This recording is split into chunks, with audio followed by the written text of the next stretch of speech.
ਦੀ ਸਭਾ ਮੌਕੇ ਜੋ ਵਾਪਰ ਰਿਹਾ ਭਾਣਾ। ਅਸੀਂ ਦੇਖ ਰਹੇ ਹਾਂ ਕਿ ਕੁਝ YouTube ਚੈਨਲਾਂ ਵਾਲੇ ਉੱਥੇ ਤੁਰੇ ਜਾਂਦੇ ਨੌਜਵਾਨਾਂ ਦੇ ਵਿੱਚੋਂ ਕਿਸੇ ਨੂੰ ਫੜ ਕੇ ਸਵਾਲ ਪੁੱਛਦੇ ਆ ਸਾਹਿਬਜ਼ਾਦਿਆਂ ਬਾਰੇ, ਸ਼ਹਾਦਤ ਬਾਰੇ, ਇਤਿਹਾਸ ਬਾਰੇ, ਕਕਾਰਾਂ ਬਾਰੇ ਜਾਂ ਕਈ ਹੋਰ ਗੱਲਾਂ ਬਾਰੇ ਸਵਾਲ ਪੁੱਛਦੇ। ਸਵਾਲ ਪੁੱਛਣ ਦਾ ਜੇਕਰ ਤਾਂ ਇਰਾਦਾ ਇਹ ਹੋਵੇ ਕਿ ਉਹਨਾਂ ਨੂੰ ਆਪਣੇ ਧਰਮ ਪ੍ਰਤੀ ਸੁਚੇਤ ਕਰਨਾ, ਫੇਰ ਤਾਂ ਗੱਲ ਹੋਰ ਆ। ਪਰ ਬਹੁਤੇ ਜਿਹੜੇ ਸਵਾਲ ਪੁੱਛਣ ਵਾਲੇ ਨੇ ਟੀਵੀ ਚੈਨਲਾਂ ਦੇ ਉੱਤੇ, YouTube ਚੈਨਲਾਂ ਦੇ ਉੱਤੇ, ਉਹਨਾਂ ਦਾ ਨਿਸ਼ਾਨਾ ਜਾਂ ਮਕਸਦ ਜਲੀਲ ਕਰਨਾ ਹੈ। ਉਹ ਉੱਥੇ ਆਏ ਹੋਏ ਬੱਚਿਆਂ ਨੂੰ ਤੰਗ ਕਰਕੇ ਨੀਵਾਂ ਦਿਖਾ ਕੇ ਕਿ ਇਹਨਾਂ ਨੂੰ ਤਾਂ ਅਕਲ ਹੀ ਨਹੀਂ ਕੋਈ,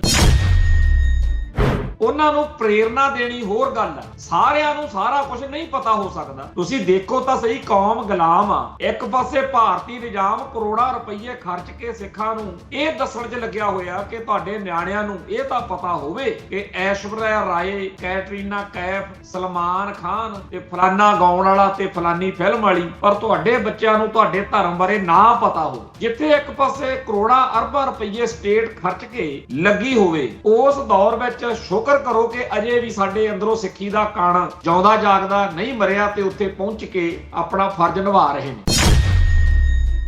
ਸੋ ਇਹਨਾਂ ਬੱਚਿਆਂ ਨੂੰ, ਜਿਨ੍ਹਾਂ ਨੂੰ ਨਹੀਂ ਪਤਾ, ਉਹ ਸਾਡੀ ਵੀ ਅਣਗਹਿਲੀ ਆ, ਉਹ ਸਾਡੀ ਵੱਡਿਆਂ ਦੀ ਘਾਟ ਆ ਕਿ ਅਸੀਂ ਉਹਨਾਂ ਨੂੰ ਸੰਭਾਲਿਆ ਨਹੀਂ। ਮੀਡੀਆ ਵਾਲਿਆਂ ਨੂੰ, ਖਾਸ ਤੌਰ ਤੇ YouTube ਚੈਨਲਾਂ ਵਾਲਿਆਂ ਨੂੰ ਮਸਾਲਾ ਚਾਹੀਦਾ ਤੇ ਐਵੇਂ ਹੀ ਕਿਸੇ ਦੇ ਗੁਰੂ ਕੇ ਲੰਗਰ ਲੱਗੇ ਹੋਏ ਨੇ ਉੱਥੇ ਜਾ ਕੇ ਅਵਾ ਤਵਾ ਬੋਲੀਏ, ਇਹ ਕੋਈ ਸਿਆਣਪ ਵਾਲੀ ਗੱਲ ਨਹੀਂ ਹੈ। ਕਿ ਹਿੰਦੂਆਂ ਦਾ ਪੂਰਾ ਜ਼ੋਰ ਲੱਗਿਆ ਹੋਇਆ ਵੀ ਸਿੱਖਾਂ ਦੇ ਨਿਆਣਿਆਂ ਨੂੰ ਸਿੱਖੀ ਤੋਂ ਤੋੜਨਾ। ਆਪਾਂ ਸਮਝੋ, ਦੇਖੋ ਕਿੱਡੀ ਵੱਡੀ ਗੱਲ ਆ ਕਿ ਇੱਕ ਪੂਰੀ ਕੌਮ ਜਿਹਦੇ ਕੋਲੇ ਐਸ ਮੌਕੇ ਰਾਜ ਦੀ ਤਾਕਤ ਆ, ਉਹ ਤੁਹਾਡੇ ਨਿਆਣਿਆਂ ਨੂੰ ਟਾਰਗੇਟ ਕਰਕੇ, ਜੇ ਇਹ ਨਿਆਣੇ ਸਿੱਖਾਂ ਦੇ ਸਕੂਲ 'ਚ ਅੜਕੇ ਆਉਣ, ਉੱਥੇ ਇਹਨਾਂ ਨੂੰ ਮਿਸਗਾਈਡ ਕਰੋ, ਪੁੱਠੀ ਪੜ੍ਹਾਈ, ਗਲਤ ਪੜ੍ਹਾਈ ਇਹਨਾਂ ਨੂੰ ਪੜ੍ਹਾਈ ਜਾਂਦੀ। ਧਰਮ ਤੋਂ ਤੋੜੋ, ਇਹਨਾਂ ਨੂੰ ਕਾਮਰੇਡ ਬਣਾ ਦਿਓ, ਇਹਨਾਂ ਨੂੰ ਨਾਸਤਕ ਬਣਾ ਦਿਓ, ਇਹਨਾਂ ਨੂੰ ਇਹਨਾਂ ਦੇ ਧਰਮ ਤੋਂ ਉਲਟ ਕਰਨਾ। ਦੂਜਾ, ਜਦੋਂ ਸਕੂਲ ਤੋਂ ਨਿਆਣਾ ਨਿਕਲੇ ਟੀਵੀ ਦੇਖਣ ਬੈਠੇ, ਉੱਥੇ ਨਿਆਣੇ ਨੂੰ ਕੀ ਦਿਖਾਉਣਾ? ਉਹ ਸਾਰਾ ਕੁਝ ਜਿਹਦੇ ਨਾਲ ਨਿਆਣੇ ਦਾ ਹਿੰਦੂਕਰਨ ਹੋਵੇ ਤੇ ਹਿੰਦੀਕਰਨ ਹੋਵੇ। ਸਾਡੇ ਆਪਦੇ ਘਰਾਂ ਦੇ ਵਿੱਚ ਸਾਡੀ ਬੋਲੀ, ਪੰਜਾਬੀ ਬੋਲੀ ਨਾਲੋਂ ਜੇ ਹਿੰਦੀ ਵੜ ਰਹੀ ਆ, ਹਿੰਦੂਇਜ਼ਮ ਆ ਰਿਹਾ, ਆਪਾਂ ਤਾਂ ਕਿਤੋਂ ਸਿਖਾਉਣ ਨਹੀਂ ਜਾਂਦੇ। ਆਪਾਂ ਤਾਂ ਨਿਆਣਿਆਂ ਦੀ ਟਿਊਸ਼ਨ ਨਹੀਂ ਰੱਖੀ ਹੈਗੀ ਵੀ ਕਿਤੇ ਹਿੰਦੀ ਸਿੱਖ ਲੈਣਗੇ, ਪਰ ਉਹ ਹਿੰਦੀ ਕਿਉਂ ਬੋਲਦੇ ਤੇ ਉਹ ਹਿੰਦੂਇਜ਼ਮ ਬਾਰੇ ਇੰਨਾ ਜ਼ਿਆਦਾ ਕਿਉਂ ਜਾਣਦੇ? ਬੜਾ ਪ੍ਰਚਾਰ ਕੀਤਾ ਜਾਂਦਾ, ਇਹ ਤਾਂ ਜੀ ਹੁੱਲੜਬਾਜੀ ਕਰਦੇ ਆ, ਹੁੜਦੰਗਪੁਣਾ ਕਰਦੇ ਆ, ਆਹ ਗਲਤ ਕਰਦੇ ਆ, ਉਹ ਗਲਤ ਕਰਦੇ ਆ। ਮੰਨ ਲਈ ਗੱਲ, ਬੇਵਕੂਫੀ, ਬਦਤਮੀਜੀ ਕਈਆਂ 'ਚ ਹੁੰਦੀ ਆ, ਪਰ ਸਾਰਿਆਂ 'ਚ ਨਹੀਂ ਹੁੰਦੀ। ਸਾਰੇ ਮਾੜੇ ਨਹੀਂ ਹੈਗੇ, ਸਾਡੇ ਬੱਚੇ ਆ। ਸਾਡੀ ਕੌਮ ਨੂੰ ਸਾਡੇ ਹੀ ਨਿਆਣਿਆਂ ਦੇ ਉਲਟ ਕਰਨ ਦੇ ਲਈ ਆਪਾਂ ਨੂੰ ਪਤਾ ਹੀ ਨਹੀਂ ਕਿਹੜਾ ਕਿਹੋ ਜਿਹੇ ਭੇਸ ਵਿੱਚ। ਇੱਕ ਪਾਸੇ ਤਾਂ ਅਸੀਂ ਆ ਜਿਹੜੇ ਸਰਬੱਤ ਦਾ ਭਲਾ ਮੰਗਦੇ ਆ, ਅਸੀਂ ਤਾਂ ਹਿੰਦੂਆਂ ਦਾ ਵੀ ਨਹੀਂ ਕਦੇ ਬੁਰਾ ਮੰਗਿਆ, ਨਹੀਂ ਮੰਗਿਆ ਕਦੇ, ਨਾ ਮੰਗ ਸਕਦੇ ਆ। ਅਸੀਂ ਉਹਨਾਂ ਦੇ ਵੈਰੀ ਆ ਜਿਹੜੇ ਸਾਡੇ ਵੈਰੀ। ਅਸੀਂ ਤਾਂ ਹਰੇਕ ਮੁਸਲਮਾਨ ਦੇ ਵਿੱਚੋਂ ਪੀਰ ਬੁੱਧੂ ਸ਼ਾਹ ਲੱਭਦੇ ਫਿਰਦੇ ਆ, ਪਰ ਕਰੀਏ ਕੀ ਗਾਂ ਮੱਸਾ ਰੰਗਲ ਟੱਕਰ ਜਾਂਦਾ। ਅਸੀਂ ਤਾਂ ਹਰੇਕ ਹਿੰਦੂ ਦੇ ਵਿੱਚੋਂ ਦੀਵਾਨ ਟੋਡਰ ਮੱਲ ਵਰਗਿਆਂ ਨੂੰ ਲੱਭਦੇ ਫਿਰਦੇ ਆ, ਪਤਾ ਨਹੀਂ ਕਿੱਥੋਂ ਲਖਪਤ ਰਾਏ ਦੇ ਵਾਰਸ ਆ ਕੇ ਸਾਹਮਣੇ ਖੜ ਜਾਂਦੇ। ਸਾਰੇ ਦਰਸ਼ਕਾਂ ਨੂੰ ਮੈਂ ਸਰਬਜੀਤ ਸਿੰਘ ਘੁਮਾਣ ਫਤਿਹ ਅਰਜ ਕਰਦਾ ਜੀ। ਵਾਹਿਗੁਰੂ ਜੀ ਕਾ ਖਾਲਸਾ, ਵਾਹਿਗੁਰੂ ਜੀ ਕੀ ਫਤਿਹ। ਬਹੁਤ ਸਾਰੇ ਸਿੱਖਾਂ ਨੂੰ ਇਹ ਆਸ ਸੀ ਕਿ ਸ਼ਾਇਦ ਭਾਰਤੀ ਨਿਜ਼ਾਮ ਸਿੱਖਾਂ ਦੇ ਜਜ਼ਬਾਤਾਂ ਦੀ ਕਦਰ ਕਰੇਗਾ ਤੇ ਆਖਰੀ ਦਿਨ ਤੱਕ ਸ਼ਾਇਦ ਮੋਦੀ ਸਰਕਾਰ ਐਲਾਨ ਕਰ ਦੇਵੇ ਕਿ ਜੇਕਰ ਸਿੱਖਾਂ ਨੂੰ ਵੀਰ ਬਾਲ ਦਿਵਸ ਕਹਿਣ ਉੱਤੇ ਇਤਰਾਜ਼ ਆ ਤਾਂ ਅਸੀਂ ਇਹਦਾ ਨਾਮ ਸਾਹਿਬਜ਼ਾਦੇ ਸ਼ਹਾਦਤ ਦਿਵਸ ਵਜੋਂ ਐਲਾਨ ਦਿੰਨੇ ਆ। ਤੇ ਸਾਨੂੰ ਤਾਂ ਇਸ ਗੱਲ 'ਚ ਕੋਈ ਇਤਰਾਜ਼ ਨਹੀਂ। ਸਾਨੂੰ ਨਹੀਂ ਸੀ ਪਤਾ ਕਿ ਵੀਰ ਬਾਲ ਦਿਵਸ ਕਹਿਣ ਦੇ ਨਾਲ ਸਿੱਖਾਂ ਦੇ ਜਜ਼ਬਾਤਾਂ ਨੂੰ ਇੰਨੀ ਜ਼ਿਆਦਾ ਔਖ ਆ, ਪਰ ਆਖਰ ਉਹ ਸਾਰੇ ਜਿਹੜੇ ਲੋਕਾਂ ਦੇ ਵਿਸ਼ਵਾਸ, ਭਰੋਸੇ, ਉਹ ਸਭ ਖਤਮ ਹੋ ਚੁੱਕੇ ਆ ਤੇ ਹੁਣ ਸਾਰੇ ਭਾਰਤ ਵਿੱਚ ਵੀਰ ਬਾਲ ਦਿਵਸ ਜਿਹੜਾ ਉਹ ਮਨਾਇਆ ਜਾਊਗਾ। ਤੇ ਇਸ ਗੱਲ ਦੇ ਉੱਤੇ ਇਸ ਮੌਕੇ ਜਿੰਨੇ ਵੀ ਸਿੱਖ ਚਿੰਤਕ ਨੇ ਜਾਂ ਗੈਰ ਸਿੱਖ, ਉਹ ਲੋਕ ਜਿਹੜੇ ਸਿੱਖ ਰਵਾਇਤਾਂ ਨੂੰ, ਸਿੱਖ ਪਰੰਪਰਾਵਾਂ ਨੂੰ ਸਮਝਦੇ ਨੇ, ਉਹ ਬੇਹੱਦ ਚਿੰਤਤ ਨੇ, ਜਾਣੀ ਕਿ ਚਿੰਤਕ ਲੋਕ ਚਿੰਤਤ ਨੇ ਕਿ ਸਾਡਾ ਬਣੂ ਕੀ। ਬਣੂ ਕੀ ਵਾਲੀ ਜਿਹੜੀ ਟੋਨ ਆ ਉਹਦੇ 'ਚ ਦੋ ਭਾਵ ਨੇ। ਇੱਕ ਤਾਂ ਇਹ ਕਿ ਜਿਹੜਾ ਸਾਡੀ ਕੌਮ ਦਾ ਜਾਗਰਤ ਹਿੱਸਾ ਹੈ, ਜਿਹਨੂੰ ਮਸਲੇ ਦੀ ਮੁੱਦੇ ਦੀ ਸਮਝ ਹੈ ਕਿ ਅਸੀਂ ਇੱਕ ਆਇਡੈਂਟੀਟੀ ਕ੍ਰਾਈਸਿਸ ਦਾ ਸ਼ਿਕਾਰ ਹਾਂ, ਸਾਡੇ ਆਲੇ ਦੁਆਲੇ ਬਹੁਤ ਸਾਰੇ ਢੰਗ ਤਰੀਕਿਆਂ ਨਾਲ ਸਾਨੂੰ ਘੇਰਿਆ ਜਾ ਰਿਹਾ, ਸਿੱਖਾਂ ਕੋਲੋਂ ਉਹਨਾਂ ਦਾ ਸਿਧਾਂਤ ਅਤੇ ਸਰੂਪ ਹੀ ਨਹੀਂ ਛੁਡਵਾਇਆ ਜਾ ਰਿਹਾ, ਸਿੱਖਾਂ ਨੂੰ ਉਹਨਾਂ ਦੇ ਇਤਿਹਾਸ ਤੋਂ ਹੀ ਨਹੀਂ ਤੋੜਿਆ ਜਾ ਰਿਹਾ, ਸਿੱਖਾਂ ਨੂੰ ਸਾਰੇ ਸੰਸਾਰ ਦੇ ਵਿੱਚ ਦੂਜੀਆਂ ਕੌਮਾਂ ਧਰਮਾਂ ਦੇ ਜਿਹੜੇ ਲੋਕ ਨੇ ਉਹਨਾਂ ਦੇ ਸਾਹਮਣੇ ਖਲਨਾਇਕ ਦੇ ਤੌਰ ਤੇ ਵੀ ਖੜਾ ਕੀਤਾ ਜਾ ਰਿਹਾ। ਇਸ ਗੱਲ ਤੋਂ ਚਿੰਤਾ ਕਰਨੀ ਭਲੇ ਪੁਰਸ਼ਾਂ ਦੇ ਲਈ ਚੰਗੀ ਗੱਲ ਆ, ਵੀ ਚਿੰਤਾ ਕਰਨੀ ਚਾਹੀਦੀ ਹੈ, ਪਰ ਵੱਡੀ ਚਿੰਤਾ ਇਸ ਗੱਲ ਦੀ ਆ ਕਿ ਸਾਡੀ ਧਾਰਮਿਕ ਅਤੇ ਸਿਆਸੀ ਜਮਾਤ ਆ ਜਿਹੜੀ, ਜਿਹਨੇ ਅਗਵਾਈ ਕਰਨੀ ਹੁੰਦੀ ਹੈ, ਉਹ ਬਿਲਕੁਲ ਹੀ ਇਸ ਮੌਕੇ ਢੇਰੀ ਢਾਹ ਬੈਠੀ ਹੈ। ਸਿੱਖ ਜਿਹੜੇ ਆ, ਆਮ ਸਿੱਖ, ਉਹ ਤਾਂ ਮੈਦਾਨ 'ਚ ਖੜੇ ਆ, ਡਟੇ ਹੋਏ ਨੇ, ਪਰ ਸਿੱਖ ਲੀਡਰਸ਼ਿਪ ਆ ਜਿਹੜੀ, ਉਹ ਬਿਲਕੁਲ ਹੀ ਗਈ ਗੁਜ਼ਰੀ ਸਾਬਤ ਹੋ ਰਹੀ। ਪਾਟੋ ਧਾੜਵੀਆ ਲੀਡਰਸ਼ਿਪ ਦੇ ਵਿੱਚ ਸਿਆਸੀ ਤੌਰ ਦੇ ਉੱਤੇ ਏਕਤਾ ਨਹੀਂ ਹੈ, ਧਾਰਮਿਕ ਤੌਰ ਤੇ ਵੀ ਧੜੇਬਾਜ਼ੀ ਭਾਰੂ ਆ। ਕੁੱਲ ਮਿਲਾ ਕੇ ਹਾਲਾਤ ਕੋਈ ਬਹੁਤੇ ਚੰਗੇ ਨਹੀਂ, ਪਰ ਜਿਹੜੇ ਲੜ ਰਹੇ ਸਿੱਖ ਨੇ, ਜਿਨ੍ਹਾਂ ਨੂੰ ਪਤਾ ਕਿ ਊਠ ਅੜਾਂਦੇ ਹੀ ਲੱਦੀ ਦੇ ਨੇ, ਜਿਨ੍ਹਾਂ ਨੂੰ ਪਤਾ ਕਿ ਜਦੋਂ ਕੌਮਾਂ ਧਰਮਾਂ ਦੇ ਹੱਕਾਂ ਦੀ ਗੱਲ ਹੋਵੇ, ਉਦੋਂ ਇਹ ਨਹੀਂ ਦੇਖਿਆ ਜਾਂਦਾ ਕਿ ਆਹ ਕੀ ਕਰਦਾ, ਉਦੋਂ ਇਹ ਦੇਖਿਆ ਜਾਂਦਾ ਕਿ ਮੇਰਾ ਫਰਜ਼ ਕੀ ਆ। ਸ਼ੁਕਰ ਹੈ, ਧੰਨਵਾਦ ਹੈ ਉਹਨਾਂ ਸਾਰਿਆਂ ਸਿੱਖਾਂ ਦਾ ਜਿਹੜੇ ਆਪੋ ਆਪਣਾ ਫਰਜ਼ ਨਿਭਾ ਰਹੇ ਨੇ। ਹੁਣੇ ਸਾਡੇ ਸਾਹਮਣੇ ਇੱਕ ਵੀਡੀਓ ਆਈ ਆ, ਜਿਹਦੇ ਵਿੱਚ ਮੰਡੀ ਅਹਿਮਦਗੜ੍ਹ ਦੇ ਵਿੱਚ ਰਿਸ਼ੀ ਜਿੰਦਲ ਨਾਂ ਦੇ, ਹੁਣ ਰਿਸ਼ੀ ਜਿੰਦਲ ਨਾਂ ਤੋਂ ਹੀ ਪਤਾ ਲੱਗ ਗਿਆ ਹੋਣਾ ਵੀ ਕਿਹੜੇ ਭਾਈਚਾਰੇ ਦਾ, ਉਹਦੀ ਦੁਕਾਨ ਦੇ ਵਿੱਚ 15-20 ਗੁਰਸਿੱਖ ਨੌਜਵਾਨ ਜਾ ਕੇ ਉਹਦੇ ਨਾਲ ਗੱਲਬਾਤ ਕਰ ਰਹੇ ਨੇ। ਉਹ ਕਹਿੰਦਾ ਹੈਗਾ ਕਿ ਜੀ ਮੈਨੂੰ ਪਤਾ ਹੀ ਨਹੀਂ ਲੱਗਿਆ। ਪੁਲਿਸ ਵਾਲੇ ਉੱਥੇ ਪਹੁੰਚਦੇ ਆ ਤੇ ਉਹ ਨੌਜਵਾਨ ਉਹਨਾਂ ਪੁਲਿਸ ਵਾਲਿਆਂ ਦੇ ਹਵਾਲੇ ਉਸ ਦੁਕਾਨਦਾਰ ਨੂੰ ਕਰਦੇ ਆ, ਜਿਹੜਾ ਦੁਕਾਨਦਾਰ ਮੰਨ ਰਿਹਾ ਕਿ ਮੈਂ 10ਵੇਂ ਪਾਤਸ਼ਾਹ ਦੀ ਸ਼ਾਨ ਦੇ ਖਿਲਾਫ ਊਲ ਜਲੂਲ ਲਿਖੇ। ਉਮਰਦਰਾਜ ਸਿਆਣਾ ਬਿਆਣਾ ਰਿਸ਼ੀ ਜਿੰਦਲ ਦੁਕਾਨਦਾਰ ਆ, ਜੇ ਉਹਨੇ ਇਹ ਲਿਖਿਆ ਤਾਂ ਉਹਦੇ ਅੰਦਰ ਸਿੱਖੀ ਅਤੇ ਸਿੱਖਾਂ ਪ੍ਰਤੀ ਕਿੰਨੀ ਨਫ਼ਰਤ ਹੋਊ, ਕਿੰਨੀ ਭੜਾਸ, ਜਿਹੜਾ 5 ਸਦੀਆਂ ਦਾ ਵੈਰ ਆ ਉਹਨੇ ਤਾਂ ਕੱਢਤੀ। ਪਰ ਬਹੁਤ ਸਾਰੇ ਉਹ ਨੇ ਜਿਹੜੇ ਲੁਕੋ ਕੇ ਰੱਖਣ ਦਾ ਯਤਨ ਕਰਦੇ ਆ, ਭਾਵੇਂ ਫਿਰ ਵੀ ਨਸ਼ਰ ਹੋ ਜਾਂਦੀ ਆ ਉਹ ਨਫ਼ਰਤ। ਇੱਕ ਪਾਸੇ ਸਾਡੇ ਇਹ ਨੌਜਵਾਨ ਸਿੱਖ, ਜਿਨ੍ਹਾਂ ਨੇ ਜਦੋਂ ਦੇਖਿਆ ਰਿਸ਼ੀ ਜਿੰਦਲ ਆਹ ਕਰਤੂਤ ਕਰ ਰਿਹਾ, ਉਹਦੀ ਦੁਕਾਨ ਤੇ ਗਏ, ਅਹਿਸਾਸ ਕਰਾਇਆ ਤੇ ਪ੍ਰਸ਼ਾਸਨ ਜਿਹੜਾ ਉਹ ਮੌਕੇ ਤੇ ਪਹੁੰਚਿਆ ਤੇ ਉਹਦੇ ਹਵਾਲੇ ਕਰ। ਪਰ ਮੰਡੀ ਅਹਿਮਦਗੜ੍ਹ ਦੇ ਲੋਕ, ਮੰਡੀ ਅਹਿਮਦਗੜ੍ਹ ਦੇ ਧਾਰਮਿਕ ਆਗੂ, ਉੱਥੇ ਕਿੰਨੇ ਗੁਰਦੁਆਰਾ ਸਾਹਿਬਾਨ ਨੇ, ਗੁਰਦੁਆਰਾ ਸਾਹਿਬਾਨ ਦੀਆਂ ਕਮੇਟੀਆਂ ਨੇ, ਕਮੇਟੀਆਂ ਦੇ ਪ੍ਰਧਾਨ ਨੇ, ਉੱਥੇ ਨੇੜੇ ਤੇੜੇ ਬੜੇ ਸਾਧ ਬਾਬੇ ਵੀ ਹੋਣਗੇ, ਉੱਥੇ ਬੜੇ MLA MP ਬਣਨ ਵਾਲੇ ਹੋਣਗੇ, ਅਕਾਲੀ ਵੀ ਹੋਣਗੇ, ਹੋਰ ਵੀ ਹੋਣਗੇ। ਉਹਨਾਂ ਸਾਰਿਆਂ ਨੂੰ ਕਿਉਂ ਨਹੀਂ ਇਹ ਉੱਠਿਆ ਦਿਲ ਦੇ ਵਿੱਚ ਕਿ ਸਾਡਾ ਫਰਜ਼ ਬਣਦਾ, ਇਹ ਮੁੰਡੇ ਅੰਮ੍ਰਿਤਸਰ ਤੋਂ ਆਏ ਨੇ, ਇਹਨਾਂ ਨੇ ਆ ਕੇ ਇੱਥੇ ਕਾਰਵਾਈ ਪਾਈ ਹੈ, ਅਸੀਂ ਕਿਉਂ ਨਹੀਂ। ਸੋ ਇਹ ਜਿਹੜੀ ਬਿਮਾਰੀ ਆ ਵੀ ਮੈਂ ਕੀ ਲੈਣਾ, ਮੈਨੂੰ ਕੀ, ਸਾਨੂੰ ਕੀ, ਇਹ ਬਿਮਾਰੀ ਬਹੁਤ ਖਤਰਨਾਕ ਆ। ਸ਼ੁਕਰ ਹੈ ਕਿ ਸਾਡੀ ਕੌਮ ਦੇ ਵਿੱਚ ਬਹੁਤੇ ਵੱਡੇ ਹਿੱਸੇ ਨੂੰ ਅਜੇ ਇਹ ਬਿਮਾਰੀ ਨਹੀਂ ਪਈ।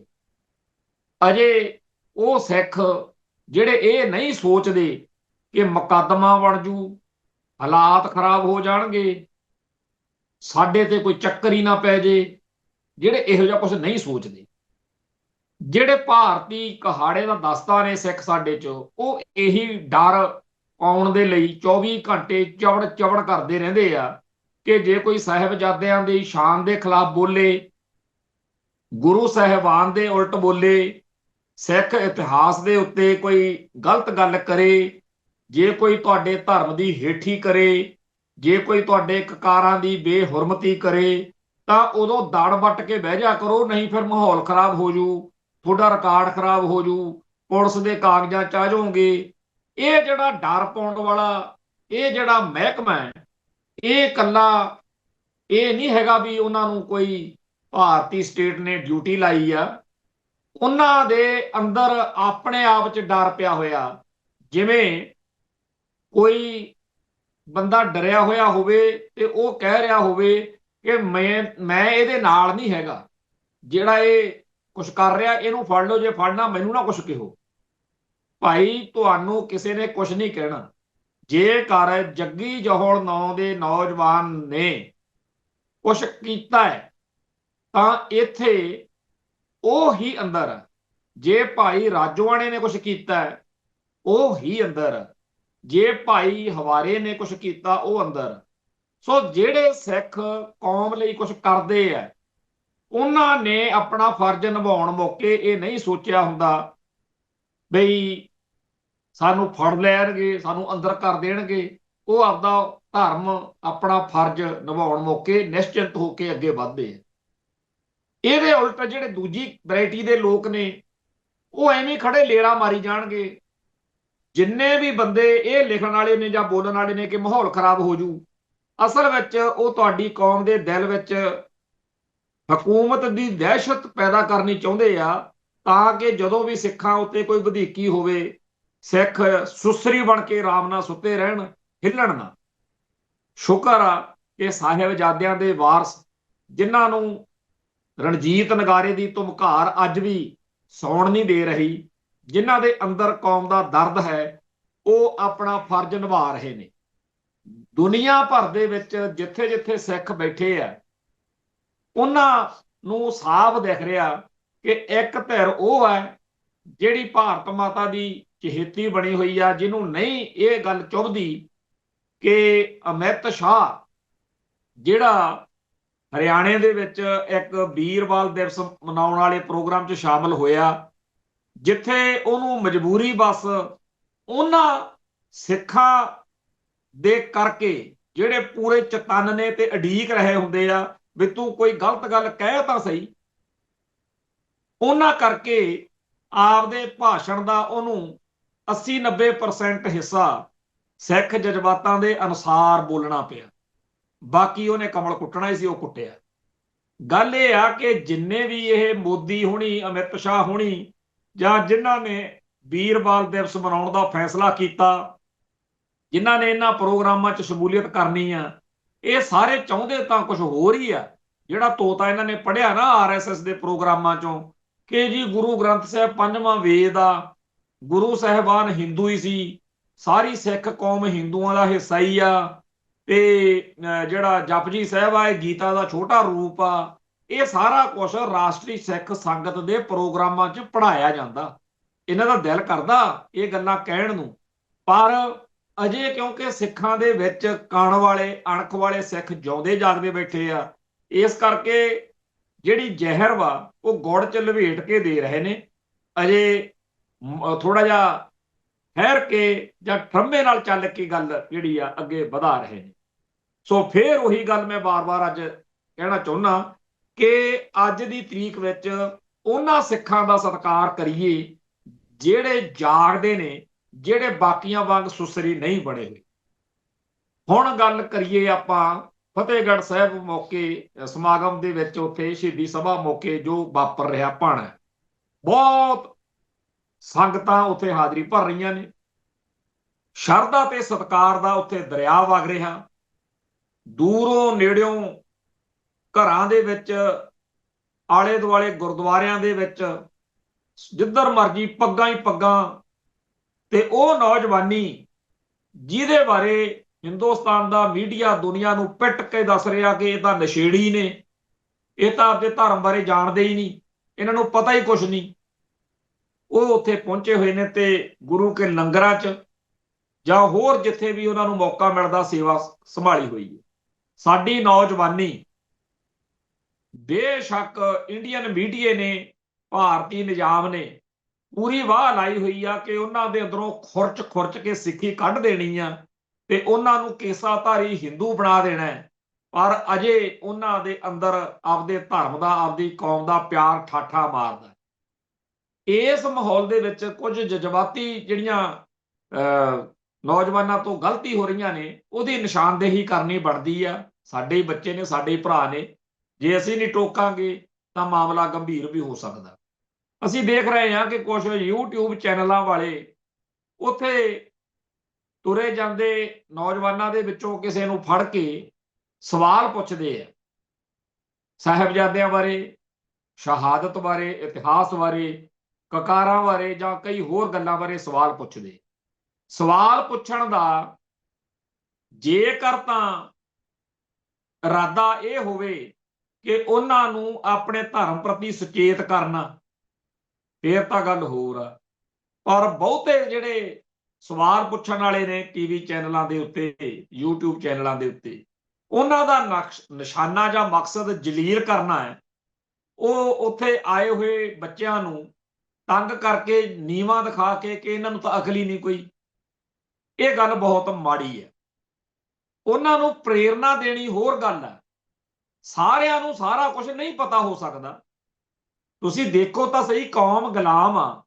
ਇੱਕ ਪਾਸੇ ਭਾਰਤੀ ਨਿਜ਼ਾਮ ਕਰੋੜਾਂ ਰੁਪਈਏ ਖਰਚ ਕੇ ਸਿੱਖਾਂ ਨੂੰ ਇਹ ਦੱਸਣ 'ਚ ਲੱਗਿਆ ਹੋਇਆ ਕਿ ਤੁਹਾਡੇ ਨਿਆਣਿਆਂ ਨੂੰ ਇਹ ਤਾਂ ਪਤਾ ਹੋਵੇ ਕਿ ਐਸ਼ਵਰਿਆ ਰਾਏ, ਕੈਟਰੀਨਾ ਕੈਫ, ਸਲਮਾਨ ਖਾਨ ਤੇ ਫਲਾਨਾ ਗਾਉਣ ਵਾਲਾ ਤੇ ਫਲਾਨੀ ਫਿਲਮ ਵਾਲੀ, ਪਰ ਤੁਹਾਡੇ ਬੱਚਿਆਂ ਨੂੰ ਤੁਹਾਡੇ ਧਰਮ ਬਾਰੇ ਨਾ ਪਤਾ ਹੋਵੇ। ਜਿੱਥੇ ਇੱਕ ਪਾਸੇ ਕਰੋੜਾਂ ਅਰਬਾਂ ਰੁਪਈਏ ਸਟੇਟ ਖਰਚ ਕੇ ਲੱਗੀ ਹੋਵੇ, ਉਸ ਦੌਰ ਵਿੱਚ ਸ਼ੁਕਰ ਕਰੋ ਕਿ ਅਜੇ ਵੀ ਸਾਡੇ ਅੰਦਰੋਂ ਸਿੱਖੀ ਦਾ ਕਣ ਜਿਉਂਦਾ ਜਾਗਦਾ ਨਹੀਂ ਮਰਿਆ ਤੇ ਉੱਥੇ ਪਹੁੰਚ ਕੇ ਆਪਣਾ ਫਰਜ਼ ਨਿਭਾ ਰਹੇ ਨੇ। ਸੋ ਇਹਨਾਂ ਬੱਚਿਆਂ ਨੂੰ, ਜਿਨ੍ਹਾਂ ਨੂੰ ਨਹੀਂ ਪਤਾ, ਉਹ ਸਾਡੀ ਵੀ ਅਣਗਹਿਲੀ ਆ, ਉਹ ਸਾਡੀ ਵੱਡਿਆਂ ਦੀ ਘਾਟ ਆ ਕਿ ਅਸੀਂ ਉਹਨਾਂ ਨੂੰ ਸੰਭਾਲਿਆ ਨਹੀਂ। ਜਦੋਂ ਕਿਸੇ ਖੇਤ ਵਿੱਚ ਪਨੀਰੀ ਲਾਈ ਹੁੰਦੀ ਹੈ ਤੇ ਉੱਥੋਂ ਪੱਟ ਕੇ ਗਾਹਾਂ ਝੋਨੇ ਜਦੋਂ ਲਾਉਣਾ ਹੁੰਦਾ, ਉੱਥੋਂ ਲੈ ਕੇ ਜਾਂਦੇ ਆ ਪਨੀਰੀ। ਜੇ ਪਨੀਰੀ ਦੀ ਸੰਭਾਲ ਨਾ ਕਰੀਏ ਤਾਂ ਅਸੀਂ ਪਨੀਰੀ ਲਾਉਣ ਵਾਲੇ ਦੋਸ਼ੀ ਹਾਂ। ਮੈਂ ਇੱਥੇ ਇੱਕ ਗੱਲ ਕਰਕੇ ਅੱਗੇ ਵਧਾਂ। ਜਦੋਂ ਅਸੀਂ ਨਾਭੇ ਜੇਲ੍ਹ ਵਿੱਚ ਸੀ ਤਾਂ ਉੱਥੇ ਇੱਕ ਦਿਨ ਗੱਲ ਚੱਲ ਪਈ। ਮੇਰੀ ਚੱਕੀ ਦੇ ਵਿੱਚ ਕਈ ਸਿੰਘ ਦੁਪਹਿਰ ਦੇ ਬੰਦੀ ਮੌਕੇ ਅਸੀਂ ਇਕੱਠੇ ਸੀ ਤੇ ਕੋਈ ਗੱਲ ਚੱਲੀ, ਕਿਸੇ ਡੇਰੇਦਾਰ ਸਾਧ ਦੀ ਅਜੀਤ ਅਖਬਾਰ ਤੇ ਖਬਰ ਲੱਗੀ ਹੋਈ ਸੀ ਤੇ ਦੋ ਛੋਟੀ ਉਮਰ ਦੇ ਸਿੰਘ ਸਾਡੇ ਜੇਲ੍ਹ ਦੇ ਉਸ ਮੇਰੀ ਚੱਕੀ ਚ ਆਪਸ ਵਿੱਚ ਗੱਲ ਕਰ ਰਹੇ ਆ ਵੀ ਆਹ ਦੇਖੋ ਖਬਰ ਲੱਗੀ ਆ ਕਿ ਫਲਾਨੇ ਬਾਬੇ ਨੇ ਇੰਨੇ ਪ੍ਰਾਣੀਆਂ ਨੂੰ ਅੰਮ੍ਰਿਤਪਾਨ ਕਰਵਾਇਆ। ਤੇ ਦੂਜਾ ਸਿੰਘ ਕਹਿ ਰਿਹਾ ਕਿ ਇਹਨਾਂ ਚੋਂ ਬਹੁਤਿਆਂ ਨੇ ਅੰਮ੍ਰਿਤ ਭੰਗ ਕਰ ਦੇਣਾ। ਤੇ ਉਹ ਜਵਾਬ ਦੇ ਰਿਹਾ ਪਹਿਲਾ ਸਿੰਘ, ਕਹਿੰਦਾ ਪਰ ਜਿਹੜੇ ਗੁਰੂ ਸਾਹਿਬਾਨ ਨੇ, ਗੁਰੂ ਨਾਨਕ ਪਾਤਸ਼ਾਹ ਵਰਗਿਆਂ ਨੇ ਸਿੱਖ ਸਜਾਏ ਨਾ, ਉਹ ਨਹੀਂ ਫਿਰ ਕਦੇ ਡੋਲੇ। ਤੇ ਮੈਂ ਉਹਨਾਂ ਦੀ ਗੱਲ ਸੁਣ ਰਿਹਾ ਸੀ। ਮੇਰੇ ਨਾਲ ਬਾਬਾ ਜਗਦੀਸ਼ ਸਿੰਘ ਦੀਸ਼ਾ, ਜਿਹੜੇ ਕਿ ਸਿੱਖ ਸੰਘਰਸ਼ ਦੇ ਬੜੇ ਵੱਡੇ ਨਾਇਕ ਨੇ, ਉਹ ਸੀ ਤੇ ਗੱਲ ਸਾਡੀ ਉਹਨਾਂ ਨਿਆਣਿਆਂ ਦੇ, ਛੋਟੀ ਉਮਰ ਦੇ ਸਾਡੇ ਭਰਾਵਾਂ ਦੇ ਵੱਲ ਕੰਨ ਸਾਡੇ ਉਧਰ ਹੀ ਸੀ। ਮੈਂ ਉੱਥੇ ਕਿਹਾ, ਮੈਂ ਕਿਹਾ ਇਹ ਬਾਬੇ ਨਾਨਕ ਵਰਗੇ ਹੋ ਗਏ ਸਾਧ, ਬਾਬੇ ਨਾਨਕ ਨੇ ਤਾਂ ਸੱਜਣ ਠੱਗ ਵਰਗੇ ਤਾਰਤੇ, ਇਹ ਵਿਚਾਰੇ ਤਾਂ ਰੋਟੀਆਂ ਕਾਰਨ ਪੂਰਾ ਤਾਲ ਵੀ ਇਹਨਾਂ ਦੀ ਕਹਾਣੀ ਕੁਝ ਹੋਰ। ਤੇ ਬਾਬਾ ਦੀਸ਼ਾ ਮੈਨੂੰ ਕਹਿਣ ਲੱਗਿਆ, ਘੁਮਾਣ ਸਾਹਿਬ ਹੁਣ ਇਹ ਵੀ ਦੱਸ ਦਿਓ ਇਹਨਾਂ ਨੂੰ ਕਿ ਸੱਜਣ ਠੱਗ ਕੌਣ ਸੀ। ਮੈਂ ਕਿਹਾ ਸਿੱਖਾਂ ਦੇ ਮੁੰਡੇ ਆ, ਸਿੱਖ ਸੰਘਰਸ਼ ਵਿੱਚ ਕੈਦ ਕੱਟ ਰਹੇ ਆ, ਇੰਨਾ ਕੁ ਤਾਂ ਪਤਾ ਹੀ ਹੋਣਾ। ਇੱਕ ਸਿੰਘ ਕਹਿੰਦਾ, ਘੁਮਾਣ ਸਾਹਿਬ ਚਾਹੇ ਗੁੱਸਾ ਕਰੋ ਤੇ ਚਾਹੇ ਕਰੋ ਗਿਲਾ, ਮੈਨੂੰ ਨਹੀਂ ਪਤਾ ਸੱਜਣ ਠੱਗ ਕੌਣ ਆ। ਮੈਂ ਕਿਹਾ ਬੱਲੇ ਤੇਰੇ, ਤੂੰ ਪਿੰਡੇ ਨਾਲ ਬੰਬ ਬੰਨ ਕੇ ਕਿਸੇ ਪੰਥ ਦੋਖੀ ਨੂੰ ਅੜਾਉਣ ਦੀ ਸਾਜ਼ਿਸ਼ ਵਿੱਚ ਪੁਲਿਸ ਕਹਿੰਦੀ ਅਸੀਂ ਫੜਿਆ। ਤੇਰੇ ਤੇ ਦੋਸ਼ ਇਹ ਆ ਕਿ ਫਲਾਨੇ ਪੰਥ ਦੇ ਦੁਸ਼ਮਣ ਨੂੰ ਸੋਧਾ ਲਾਉਣ ਲਈ ਮਨੁੱਖੀ ਬੰਬ ਬਣਿਆ ਫੜਿਆ ਜੀ ਤੈਨੂੰ ਅਸੀਂ, ਸਰਕਾਰ ਦਾ ਇਹ ਦੋਸ਼ ਹੈ। ਮਾਰ ਪੈ ਜਾਣਾ ਸੀ ਪੰਥ ਲਈ, ਪਰ ਇਹ ਨਹੀਂ ਪਤਾ ਕਿ ਸੱਜਣ ਠੱਗ ਕੌਣ। ਉਹ ਹੱਸ ਕੇ ਕਹਿੰਦਾ, ਘੁਮਾਣ ਸਾਹਿਬ, ਜਿਨ੍ਹਾਂ ਨੂੰ ਇਹ ਪਤਾ ਹੁੰਦਾ ਨਾ ਵੀ ਸੱਜਣ ਠੱਗ ਕੌਣ ਆ, ਭਾਈ ਘਰਈਆ ਜੀ ਕੌਣ ਆ, ਉਹ ਕਿਸੇ ਸਾਧ ਨਾਲ ਬੈਠ ਕੇ ਚਿਮਟੇ ਦਾ ਘੁਮਾ ਸਕਦੇ ਆ ਜਿਹੜਾ ਸਾਡੇ ਵਾਲਾ ਕੰਮ ਆ ਇਹ ਨਹੀਂ ਕਰ ਸਕਦੇ। ਹੁਣ ਅਸੀਂ ਜੇਲ੍ਹ ਚ ਆ ਗਏ ਆ, ਹੁਣ ਸਾਨੂੰ ਸਮਝਾਓ ਤੁਸੀਂ। ਮੈਂ ਆਖਿਆ ਬੱਲੇ ਤੇਰੇ, ਬੜੀ ਵਧੀਆ ਗੱਲ ਕਰ ਰਿਹਾ। ਕਹਿੰਦਾ, ਘੁਮਾਣ ਸਾਹਿਬ, ਮੈਂ ਮਹਾ ਗਰੀਬ ਪਰਿਵਾਰ ਚ ਜੰਮਿਆ, ਸਾਡੇ ਗਰੀਬੀ ਆ ਗੋਡੇ ਗੋਡੇ, ਪਰ ਸਾਡੇ ਇੱਕ ਵੱਡਾ ਸਾਰਾ ਕੈਲੰਡਰ ਲੱਗਿਆ ਹੋਇਆ ਜਿਹਦੇ ਉੱਤੇ ਜਿਹੜੀ ਆ ਫੋਟੋ ਚੱਲਦੀ ਆ ਬਾਬੇ ਨਾਨਕ ਵਾਲੀ, ਇਹ ਫੋਟੋ ਲੱਗੀ ਹੋਈ ਆ, ਤੇ ਉਹਦੇ ਹੇਠਾਂ ਕਿਸੇ ਕੰਪਨੀ ਦੀ ਮਸ਼ਹੂਰੀ ਆ। ਤੇ ਜਦੋਂ ਮੈਂ ਹੋਸ਼ ਸੰਭਾਲੀ ਆ, ਉਦੋਂ ਤੋਂ ਮੇਰੀ ਮਾਂ, ਜਦੋਂ ਮੈਂ ਗੁਰਦੁਆਰੇ ਜਾਣਾ ਜਾਂ ਮੈਂ ਸਕੂਲ ਜਾਣਾ ਜਾਂ ਘਰੋਂ ਨਿਕਲਣਾ, ਪੱਕਾ ਹੀ ਸਾਡੇ ਅਸੂਲ ਆ ਵੀ ਉਹਨੇ ਹਾਕ ਮਾਰ ਕੇ ਕਹਿਣਾ, ਚੱਲ ਪਹਿਲਾਂ ਮੱਥਾ ਟੇਕ। ਤੇ ਮੈਂ ਉਸ ਕੈਲੰਡਰ ਨੂੰ, ਫੋਟੋ ਨੂੰ ਮੱਥੇ ਟੇਕ ਟੇਕ ਹੀ ਐਡਾ ਹੋਇਆ। ਮੈਨੂੰ ਤਾਂ ਹੁਣ ਤੁਹਾਡੀਆਂ ਗੱਲਾਂ ਤੋਂ ਇੱਥੇ ਜੇਲ੍ਹ ਚ ਸੁਣ ਕੇ ਪਤਾ ਲੱਗਿਆ ਵੀ ਉਹ ਮੂਰਤੀ ਪੂਜਾ ਜਾਂ ਫੋਟੋ ਦੀ ਇਸ ਤਰ੍ਹਾਂ ਕਰਨਾ ਗਲਤ ਗੱਲ ਆ। ਮੈਨੂੰ ਤਾਂ ਹੁਣ ਬੜੀ ਹੈਰਾਨੀ ਹੁੰਦੀ ਆ ਤੁਹਾਡੀਆਂ ਗੱਲਾਂ ਸੁਣ ਕੇ ਕਿ ਉਹ ਤਾਂ ਮਨੋਕਲਪਿਤ ਤਸਵੀਰ ਆ। ਮੈਨੂੰ ਤਾਂ ਬਾਣੀ ਬਾਰੇ ਜਾਂ ਇਤਿਹਾਸ ਬਾਰੇ ਕੁਝ ਪਤਾ ਹੀ ਨਹੀਂ ਸੀ, ਤੇ ਮੈਂ ਉਹਦੀਆਂ ਗੱਲਾਂ ਸੁਣ ਕੇ ਆਪਣੀ ਕੌਮ ਦੇ ਹਾਲਾਤ ਦੇਖ ਕੇ ਬੜਾ ਨਮੋਸ਼ੀ ਜੀ ਹੋਈ ਕਿ ਕੌਮ ਲਈ ਜਾਨਾਂ ਵਾਰਨ ਤੁਰੇ ਹੋਏ ਭਰਾ ਵੀ ਸਾਡੇ ਇੰਨੇ ਪਛੜੇ ਹੋਏ ਨੇ, ਜਾਣਕਾਰੀ ਨਹੀਂ ਹੈ। ਤੇ ਅਗਲੀ ਗੱਲ ਉਹਨੇ ਹੋਰ ਕਹੀ ਕਿ ਘੁਮਾਣ ਸਾਹਿਬ, ਇੱਕ ਹੋਰ ਵੀ ਗੱਲ ਆ, ਮੈਨੂੰ ਹੁਣ ਪਤਾ ਲੱਗਿਆ ਕਿ ਸਾਹਿਬ ਸ੍ਰੀ ਗੁਰੂ ਗ੍ਰੰਥ ਸਾਹਿਬ ਦਾ ਜਿਹੜਾ ਸਰੂਪ ਆ, ਜਿੱਥੇ ਆਪਾਂ ਜੇਲ੍ਹ ਚ ਨਿੱਤ ਮੱਥਾ ਟੇਕਣ ਜਾਂਦੇ ਆ ਗੁਰਦਾਰੇ, ਉਹਦੇ ਵਿੱਚ ਗੁਰੂ ਸਾਹਿਬਾਨ ਦੀ ਤੇ ਹੋਰ ਕਈਆਂ ਦੀ ਬਾਣੀ ਹੈ। ਉਹ ਮੈਂ ਕਿਹਾ ਇਹ ਏਦਾਂ ਨਹੀਂ ਕਹੀਦਾ ਹੁੰਦਾ, ਤੈਨੂੰ ਮੈਂ ਸਮਝਾਉਣਾ ਵੀ ਕਿੰਨਿਆਂ ਦੀ ਬਾਣੀ ਆ, ਕਾਪੀ ਪੈਨ ਤੂੰ ਲੈ, ਤੈਨੂੰ ਸਾਰਾ ਲਿਖਾਵਾਂਗੇ, ਤੈਨੂੰ ਯਾਦ ਹੋਣਾ ਚਾਹੀਦਾ। ਇਹ ਕਹਿੰਦਾ, ਘੁਮਾਣ ਸਾਹਿਬ, ਮੇਰੀ ਗੱਲ ਹੋਰ ਆ ਵੀ ਮੈਂ ਨਾ, ਸਾਡੇ ਨਾਨਾ ਆਉਂਦਾ ਹੁੰਦਾ ਸੀ ਮੇਰਾ, ਉਹਦੇ ਕੋਲੇ ਵੱਡੇ ਵੱਡੇ ਅੱਖਰਾਂ ਵਾਲਾ, ਐਨਕਾਂ ਉਹਦੇ ਲੱਗੀਆਂ ਹੋਈਆਂ ਨੇ, ਤੇ ਵੱਡੇ ਵੱਡੇ ਅੱਖਰਾਂ ਵਾਲਾ ਇੱਕ ਗੁਟਕਾ ਸੀ। ਤੇ ਮੈਂ ਇਹ ਸੋਚਦਾ ਹੁੰਦਾ ਸੀ ਵੀ, ਮੈਨੂੰ ਚਾਹੇ ਕਹਿੰਦਾ ਵੀ ਤੁਸੀਂ ਹੁਣ ਗੁੱਸਾ ਕਰਿਓ, ਮੈਨੂੰ ਸਮਝ ਨਹੀਂ ਹੈ, ਮੈਂ ਬੇਸਮਝ ਆ, ਮੈਨੂੰ ਇਹ ਲੱਗਦਾ ਸੀ ਕਿ ਗੁਰੂ ਗ੍ਰੰਥ ਸਾਹਿਬ ਜਿਹੜਾ ਹੈ ਉਹਦੇ ਵਿੱਚ ਵੀ ਇਹੀ ਜਿਹੜਾ ਗੁਟਕਾ ਸਾਹਿਬ ਆ ਇਹੀ ਸਾਰਾ ਛਾਪਿਆ ਹੋਇਆ, ਪਰ ਮੈਂ ਬੜਾ ਉਲਝਿਆ ਜਿਹਾ ਰਹਿੰਦਾ ਸੀਗਾ।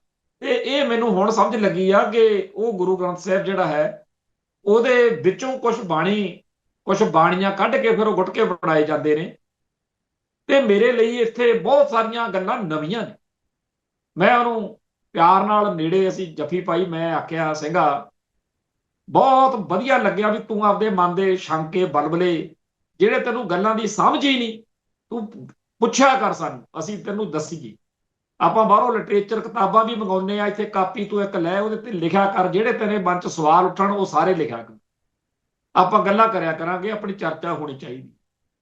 ਫਿਰ ਉੱਥੇ ਮੈਂ ਸਾਡੇ ਸਾਰੇ ਜਿਹੜੇ ਸੱਜਣ ਸੀ ਉਹਨਾਂ ਨੂੰ ਦੱਸਿਆ ਕਿ ਸਿੱਖ ਮਿਸ਼ਨਰੀ, ਮਾਫ ਕਰਨਾ, ਗੁਰੂ ਗੋਬਿੰਦ ਸਿੰਘ ਸਟੱਡੀ ਸਰਕਲ ਵਾਲਿਆਂ ਨੇ ਇੱਕ ਸਵਾਲ ਜਵਾਬ ਦਾ ਕਿਤਾਬਚਾ ਛਾਪਿਆ ਹੋਇਆ, ਇੱਕ ਸਿੱਖ ਮਿਸ਼ਨਰੀ ਕਾਲਜ ਵਾਲਿਆਂ ਨੇ ਗੁਰਮਤਿ ਪ੍ਰਸ਼ਨੋਤਰੀ, ਤੇ ਇਵੇਂ ਹੀ ਇੱਕ ਕਿਤਾਬ ਆ ਜਿਹੜੇ ਡੀਨ ਰਿਟਾਇਰ ਹੋਏ ਨੇ ਪੀਏਯੂ ਤੋਂ, ਸਰਦਾਰ ਗੁਰਬਖਸ਼ ਸਿੰਘ ਜੀ, ਉਹਨਾਂ ਦੀ ਕਿਤਾਬ ਆ ਸਿੱਖ ਫੇਥ। ਹੁਣ ਤਾਂ ਉਹ ਕਿਤਾਬ ਜਿਹੜੀ ਆ ਸਿੱਖ ਫੇਥ ਪੰਜਾਬੀ 'ਚ ਵੀ ਆ ਮਿਲਦੀ, ਉਹ ਸ਼੍ਰੋਮਣੀ ਕਮੇਟੀ ਵੱਲੋਂ ਫ੍ਰੀ ਲਿਟਰੇਚਰ 'ਚ ਵੰਡੀ ਜਾਂਦੀ ਹੈ।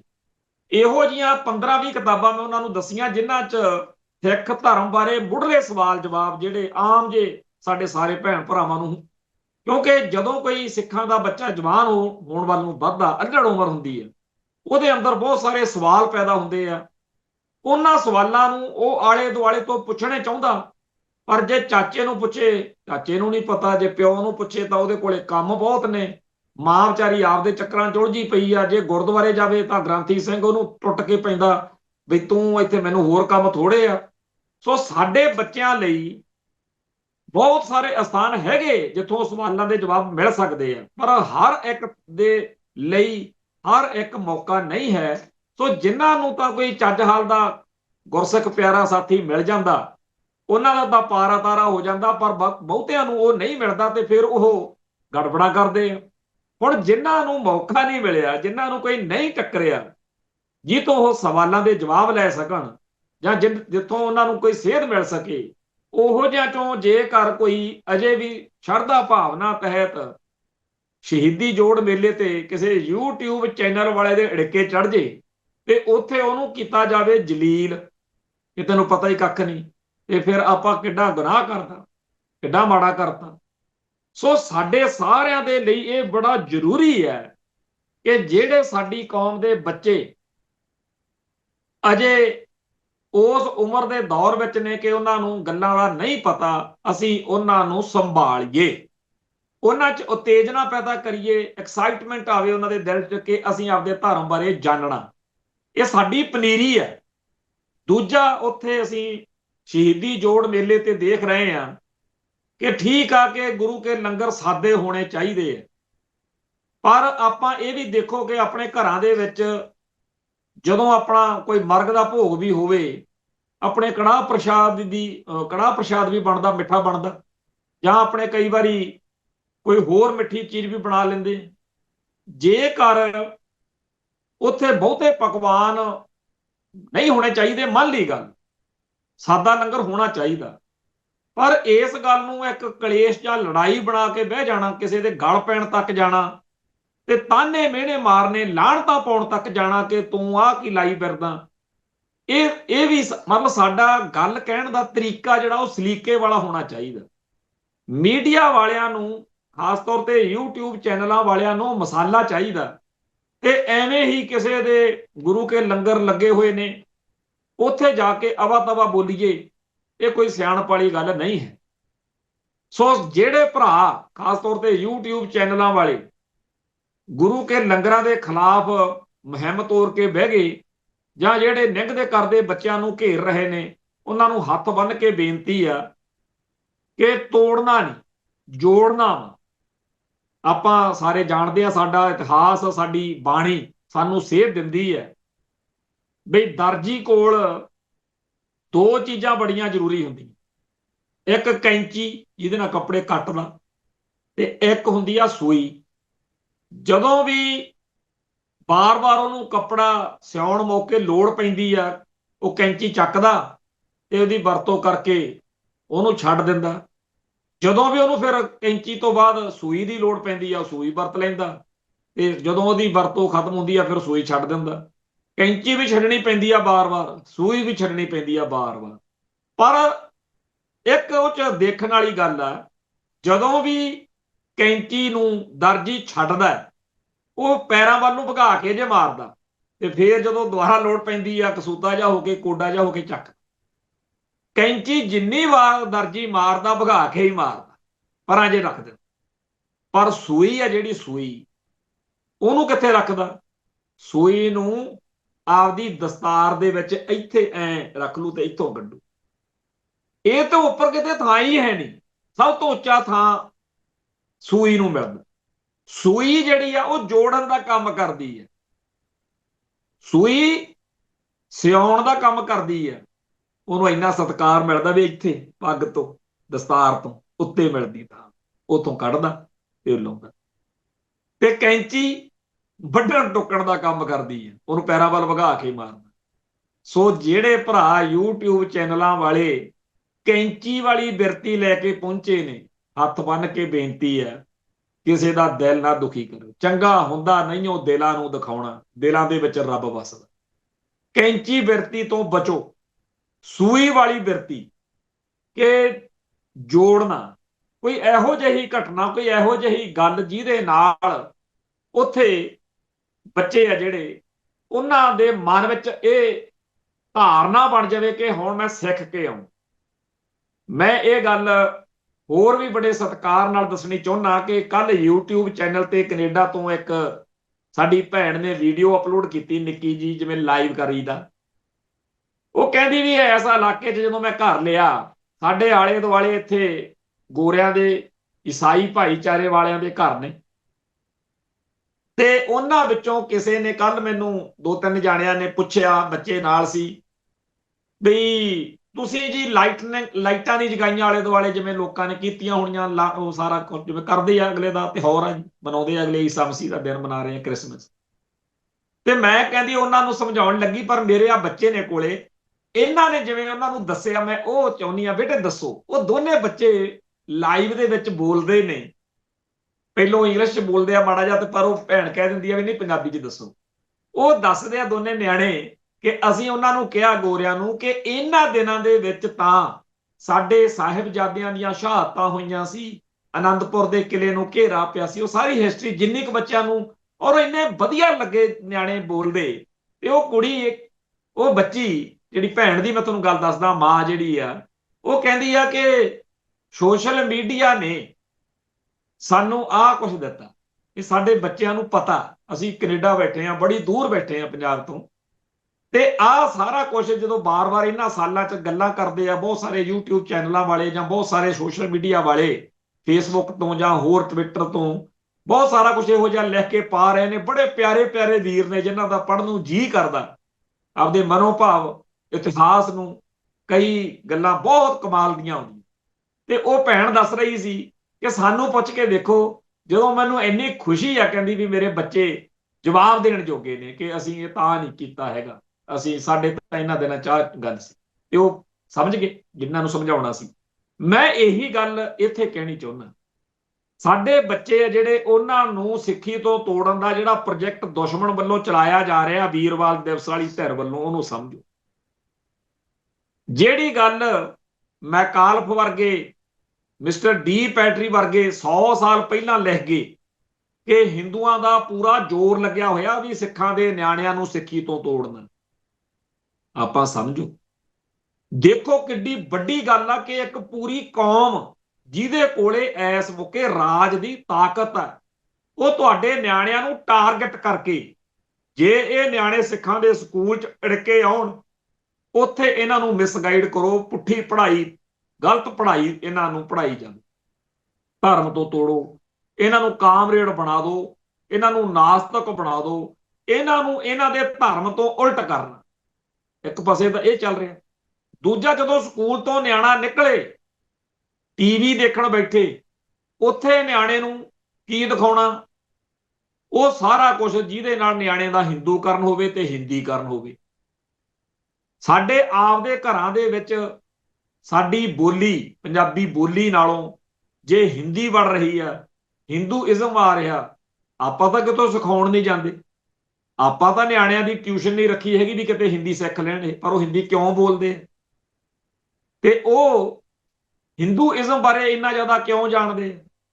ਹੁਣ ਮੇਰੇ ਬੱਚੇ ਆ ਗੁਰਨਵਾਜ ਸਿੰਘ ਤੇ ਗੁਰਮੇਹਰ ਕੌਰ, ਰਾਤ ਨੂੰ ਆ ਜਿਹੜਾ ਨਿੱਕੀਆਂ ਜਿੰਦਾਂ, ਵੱਡੇ ਸਾਕੇ, ਸਾਕਾ ਸਰਹੰਦ, ਇਹ ਕਿਤਾਬਾਂ ਇਹਨਾਂ ਦਿਨਾਂ 'ਚ ਪੜ੍ਹਨੀਆਂ ਸ਼ੁਰੂ ਕੀਤੀਆਂ ਹੋਈਆਂ ਨੇ।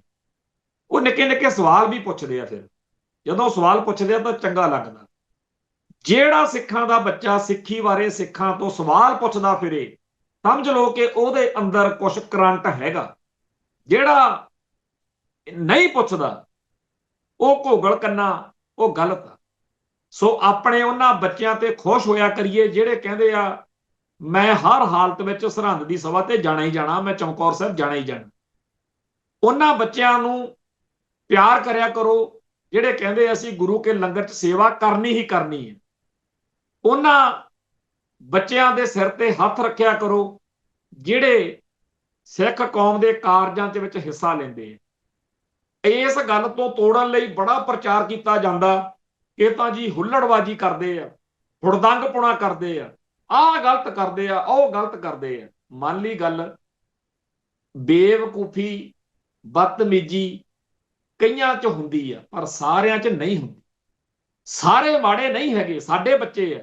ਸਾਡੀ ਕੌਮ ਨੂੰ ਸਾਡੇ ਹੀ ਨਿਆਣਿਆਂ ਦੇ ਉਲਟ ਕਰਨ ਦੇ ਲਈ ਆਪਾਂ ਨੂੰ ਪਤਾ ਹੀ ਨਹੀਂ ਕਿਹੜਾ ਕਿਹੋ ਜਿਹੇ ਭੇਸ ਵਿੱਚ। ਤੇ ਇਸ ਮਾਹੌਲ ਵਿੱਚ ਜਦੋਂ ਕਿ ਸਾਨੂੰ ਪਨੀਰੀ ਸਾਂਭਣ ਦਾ ਬਹੁਤ ਜ਼ਿਆਦਾ ਲੋੜ ਆ, ਜਿਵੇਂ ਮੈਂ ਉਹ ਗੱਲ ਸੁਣਾਉਣਾ ਹੁੰਦਾ ਵੀ ਝੱਖੜ ਹਨੇਰੀ ਮੀਂਹ ਆ ਗਿਆ ਤੇ ਬੰਦਾ ਭੱਜ ਕੇ ਪਿੰਡ 'ਚ ਵੜ ਗਿਆ, ਬੀ ਵਾਲੀ ਕਣਕ ਕੱਢ ਕੇ ਲਿਆਇਆ। ਅੱਜ ਜਿਹੋ ਜਿਹਾ ਸਾਡੇ ਆਲੇ ਦੁਆਲੇ 'ਚ ਮਾਹੌਲ ਆ, ਦੁਨੀਆ ਭਰ ਦੇ ਵਿੱਚ ਜਾਣੇ ਅਣਜਾਣੇ ਹਰ ਥਾਂ ਤੋਂ, ਕੀ ਪਤਾ ਗਾਂਹ ਵਾਲੇ ਦੀ ਉਹ ਸੋਚੀ ਸਮਝੀ ਸਾਜ਼ਿਸ਼ ਹੈ ਜਾਂ ਵੈਸੀ ਹੋ ਰਿਹਾ, ਪਰ ਸਾਡੇ ਹਿੱਤਾਂ ਦਾ ਘਾਣ ਹੋ ਰਿਹਾ। ਤੁਸੀਂ ਦੇਖੋ ਭਾਰਤ ਦੇ ਵਿੱਚ ਹਿੰਦੂਇਜ਼ਮ ਤੋਂ ਈਸਾਈ ਭਾਈਚਾਰੇ ਨੂੰ ਬਹੁਤ ਵੱਡੀ ਥ੍ਰੈਟ ਆ। ਜੁੱਤੀਆਂ ਪੈ ਰਹੀਆਂ ਨੇ ਜੀ ਈਸਾਈਆਂ ਨੂੰ, ਪਰ ਆਪਾਂ ਨੇ ਆਪਣੇ ਸਾਹਮਣੇ ਆ ਕਿ ਦੁਨੀਆ ਦੇ ਕਈ ਮੁਲਕਾਂ ਦੇ ਵਿੱਚ ਉਹ ਈਸਾਈ ਭਾਈਚਾਰੇ ਦੇ ਲੋਕ ਜਿਨ੍ਹਾਂ ਨੂੰ ਸਿੱਖਾਂ ਦਾ ਸਤਿਕਾਰ ਕਰਨਾ ਚਾਹੀਦਾ, ਉਹ ਸਿੱਖਾਂ ਨਾਲ ਹੀ ਭਿੜੀ ਜਾਂਦੇ ਆ। ਸਿੱਖਾਂ ਨੂੰ ਉਹ ਆਪਣਾ ਵਿਰੋਧੀ ਮੰਨੀ ਫਿਰਦੇ ਆ। ਭਾਰਤ ਵਿੱਚ ਮੁਸਲਮਾਨ ਆ ਜਿਹੜੇ, ਉਹ ਜਦੋਂ ਵੀ ਜੁੱਤੀ ਪੈਂਦੀ ਆ ਦੁਸ਼ਮਣ ਦੀ, ਹਿੰਦੂ ਦੀ, ਉਹ ਸਿੱਖਾਂ ਵੱਲ ਆਸ ਭਰੀ ਨਜ਼ਰ ਨਾਲ ਦੇਖਦੇ ਆ। ਪਰ ਸਾਡੇ ਸਾਹਮਣੇ ਆ ਕਈ ਮੁਲਕਾਂ ਦੇ ਵਿੱਚ ਮੁਸਲਮਾਨ ਭਾਈਚਾਰੇ ਨਾਲ ਸੰਬੰਧਿਤ ਕੁਝ ਲੋਕ ਇਹੋ ਜਿਹੀਆਂ ਹਰਕਤਾਂ ਕਰਦੇ ਆ ਜਿਹਦੇ ਨਾਲ ਸਿੱਖਾਂ ਨੂੰ ਬਹੁਤ ਮਾੜਾ ਲੱਗਦਾ। ਕਈ ਮੁਲਕਾਂ ਦੇ ਵਿੱਚ ਇਹ ਰੌਲੇ ਪੈਂਦੇ ਆ ਕਿ ਬੋਲੀ ਦੀ ਸਾਂਝ ਕਰਕੇ ਪਾਕਿਸਤਾਨੀ ਮੁਸਲਮਾਨ ਸਿੱਖਾਂ ਦੀਆਂ ਬੱਚੀਆਂ ਨੂੰ ਬਰਗਲਾਉਂਦੇ ਆ ਤੇ ਗਲਤ ਪਾਸੇ ਲੈ ਕੇ ਜਾਂਦੇ। ਇਵੇਂ ਹੀ ਹੋਰ ਕਈ ਕੌਮਾਂ ਧਰਮਾਂ ਦੇ ਕਈ ਵਰਗਾਂ ਦੇ ਹਿੱਤ ਜਿਹੜੇ ਆ ਸਾਡੀ ਕੌਮ ਨਾਲ ਟਕਰਾਉਂਦੇ ਆ। ਇੱਕ ਪਾਸੇ ਤਾਂ ਅਸੀਂ ਆ ਜਿਹੜੇ ਸਰਬੱਤ ਦਾ ਭਲਾ ਮੰਗਦੇ ਆ, ਅਸੀਂ ਤਾਂ ਹਿੰਦੂਆਂ ਦਾ ਵੀ ਨਹੀਂ ਕਦੇ ਬੁਰਾ ਮੰਗਿਆ, ਨਹੀਂ ਮੰਗਿਆ ਕਦੇ, ਨਾ ਮੰਗ ਸਕਦੇ ਆ। ਅਸੀਂ ਉਹਨਾਂ ਦੇ ਵੈਰੀ ਆ ਜਿਹੜੇ ਸਾਡੇ ਵੈਰੀ। ਅਸੀਂ ਤਾਂ ਹਰੇਕ ਮੁਸਲਮਾਨ ਦੇ ਵਿੱਚੋਂ ਪੀਰ ਬੁੱਧੂ ਸ਼ਾਹ ਲੱਭਦੇ ਫਿਰਦੇ ਆ, ਪਰ ਕਰੀਏ ਕੀ, ਗਾਂ ਮੱਸਾ ਰੰਗਲਾ ਟੱਕਰ ਜਾਂਦਾ। ਅਸੀਂ ਤਾਂ ਹਰੇਕ ਹਿੰਦੂ ਦੇ ਵਿੱਚੋਂ ਦੀਵਾਨ ਟੋਡਰ ਮੱਲ ਵਰਗਿਆਂ ਨੂੰ ਲੱਭਦੇ ਫਿਰਦੇ ਆ, ਪਤਾ ਨਹੀਂ ਕਿੱਥੋਂ ਲਖਪਤ ਰਾਏ ਦੇ ਵਾਰਸ ਆ ਕੇ ਸਾਹਮਣੇ ਖੜ ਜਾਂਦੇ। ਕੀ ਕਰੀਏ? ਸੋ ਇਸ ਮਾਹੌਲ ਵਿੱਚ ਜਦੋਂ ਸਾਡੇ ਬੱਚੇ ਬਹੁਤ ਹੀ ਭਿਆਨਕ ਹਮਲੇ ਦੀ ਜਦ ਵਿੱਚ ਨੇ, ਸਿੱਖ ਸਿਵਲਾਈਜੇਸ਼ਨ ਦੇ ਉੱਤੇ ਬਹੁਤ ਖਤਰਨਾਕ ਹਮਲਾ, ਤਾਂ ਸਭ ਤੋਂ ਜ਼ਿਆਦਾ ਲੋੜ ਆ ਕਿ ਅਸੀਂ ਆਪਣੀ ਪਨੀਰੀ ਸਾਂਭੀਏ। ਕਹਿੰਦੇ ਆ ਵੀ ਕਿਸੇ ਜੇਲ੍ਹ ਦੇ ਵਿੱਚ ਕੈਦੀ ਸੀਗੇ, ਇੱਕ ਬਜ਼ੁਰਗ ਸੀ, ਇੱਕ ਨੌਜਵਾਨ ਸੀ ਤੇ ਇੱਕ ਬੱਚਾ, ਤੇ ਇੱਕ ਰੋਟੀ ਆਈ, ਇੱਕ ਰੋਟੀ ਮਿਲੀ ਤੇ ਬਜ਼ੁਰਗ ਜਿਹੜਾ ਸੀ ਉਹ ਨੌਜਵਾਨ ਨੂੰ ਕਹਿੰਦਾ, ਮੈਂ ਚਾਹੇ ਜਿੰਨਾ ਮਰਜ਼ੀ ਸੋਚਾਂ, ਮੈਂ ਕੰਧੀ ਉੱਤੇ ਰੁਖੜੇ ਵਾਂਗਾ, ਮੈਂ ਮਰ ਹੀ ਜਾਣਾ, ਤੇ ਮੈਂ ਕਾਹਤੋਂ ਐਵੇਂ ਹੋਰ ਕੰਮ ਖਰਾਬ ਕਰਾਂ? ਤੂੰ ਇਹ ਜਵਾਨ ਮੁੰਡਾ, ਜੇ ਤੂੰ ਬਚ ਗਿਆ ਤੇ ਉਹ ਕੌਮ ਦੀ ਲੜਾਈ ਨੂੰ ਜ਼ਿਆਦਾ ਵਧੀਆ ਤਰੀਕੇ ਨਾਲ ਲੜ ਸਕੇਗਾ, ਇਹ ਤੂੰ ਛਕ। ਉਹਨੇ ਰੋਟੀ ਬਜ਼ੁਰਗ ਨੇ ਨੌਜਵਾਨ ਦੇ ਹਵਾਲੇ ਕਰਤੀ। ਨੌਜਵਾਨ ਕਹਿੰਦਾ, ਮੈਂ ਜਵਾਨ ਜਹਾਨ ਆ, ਮੈਂ ਅਜੇ ਭੁੱਖ ਸਹਾਰ ਸਕਦਾ। ਆ ਜਿਹੜਾ ਆਪਣਾ ਨੌਜਵਾਨ ਅਜੇ ਨਹੀਂ ਅੱਲੜ ਉਮਰ ਦਾ ਬੱਚਾ ਆ, ਇਹਨੂੰ ਭੁੱਖ ਲੱਗੀ ਹੋਣੀ ਆ, ਇਹ ਰੋਟੀ ਇਹਨੂੰ ਦਿੰਨੇ। ਉਹ ਜਿਹੜਾ ਨੌਜਵਾਨ ਤੋਂ ਰੋਟੀ ਫੜ ਕੇ ਬੱਚਾ ਦੇਖ ਰਿਹਾ, ਸੋਚ ਰਿਹਾ ਤੇ ਕਹਿੰਦਾ, ਇਹ ਕਿਵੇਂ ਹੋ ਸਕਦਾ ਕਿ ਮੈਂ ਤੁਹਾਡੇ ਸਾਹਮਣੇ ਚਵੜ ਚਵੜ ਰੋਟੀ ਖਾਈ ਜਾਵਾਂ ਤੇ ਤੁਸੀਂ ਦੋਨੇ ਜਾਣੇ ਇਸ ਤਰ੍ਹਾਂ ਭੁੱਖੇ? ਇਹ ਨਹੀਂ ਹੋ ਸਕਦਾ।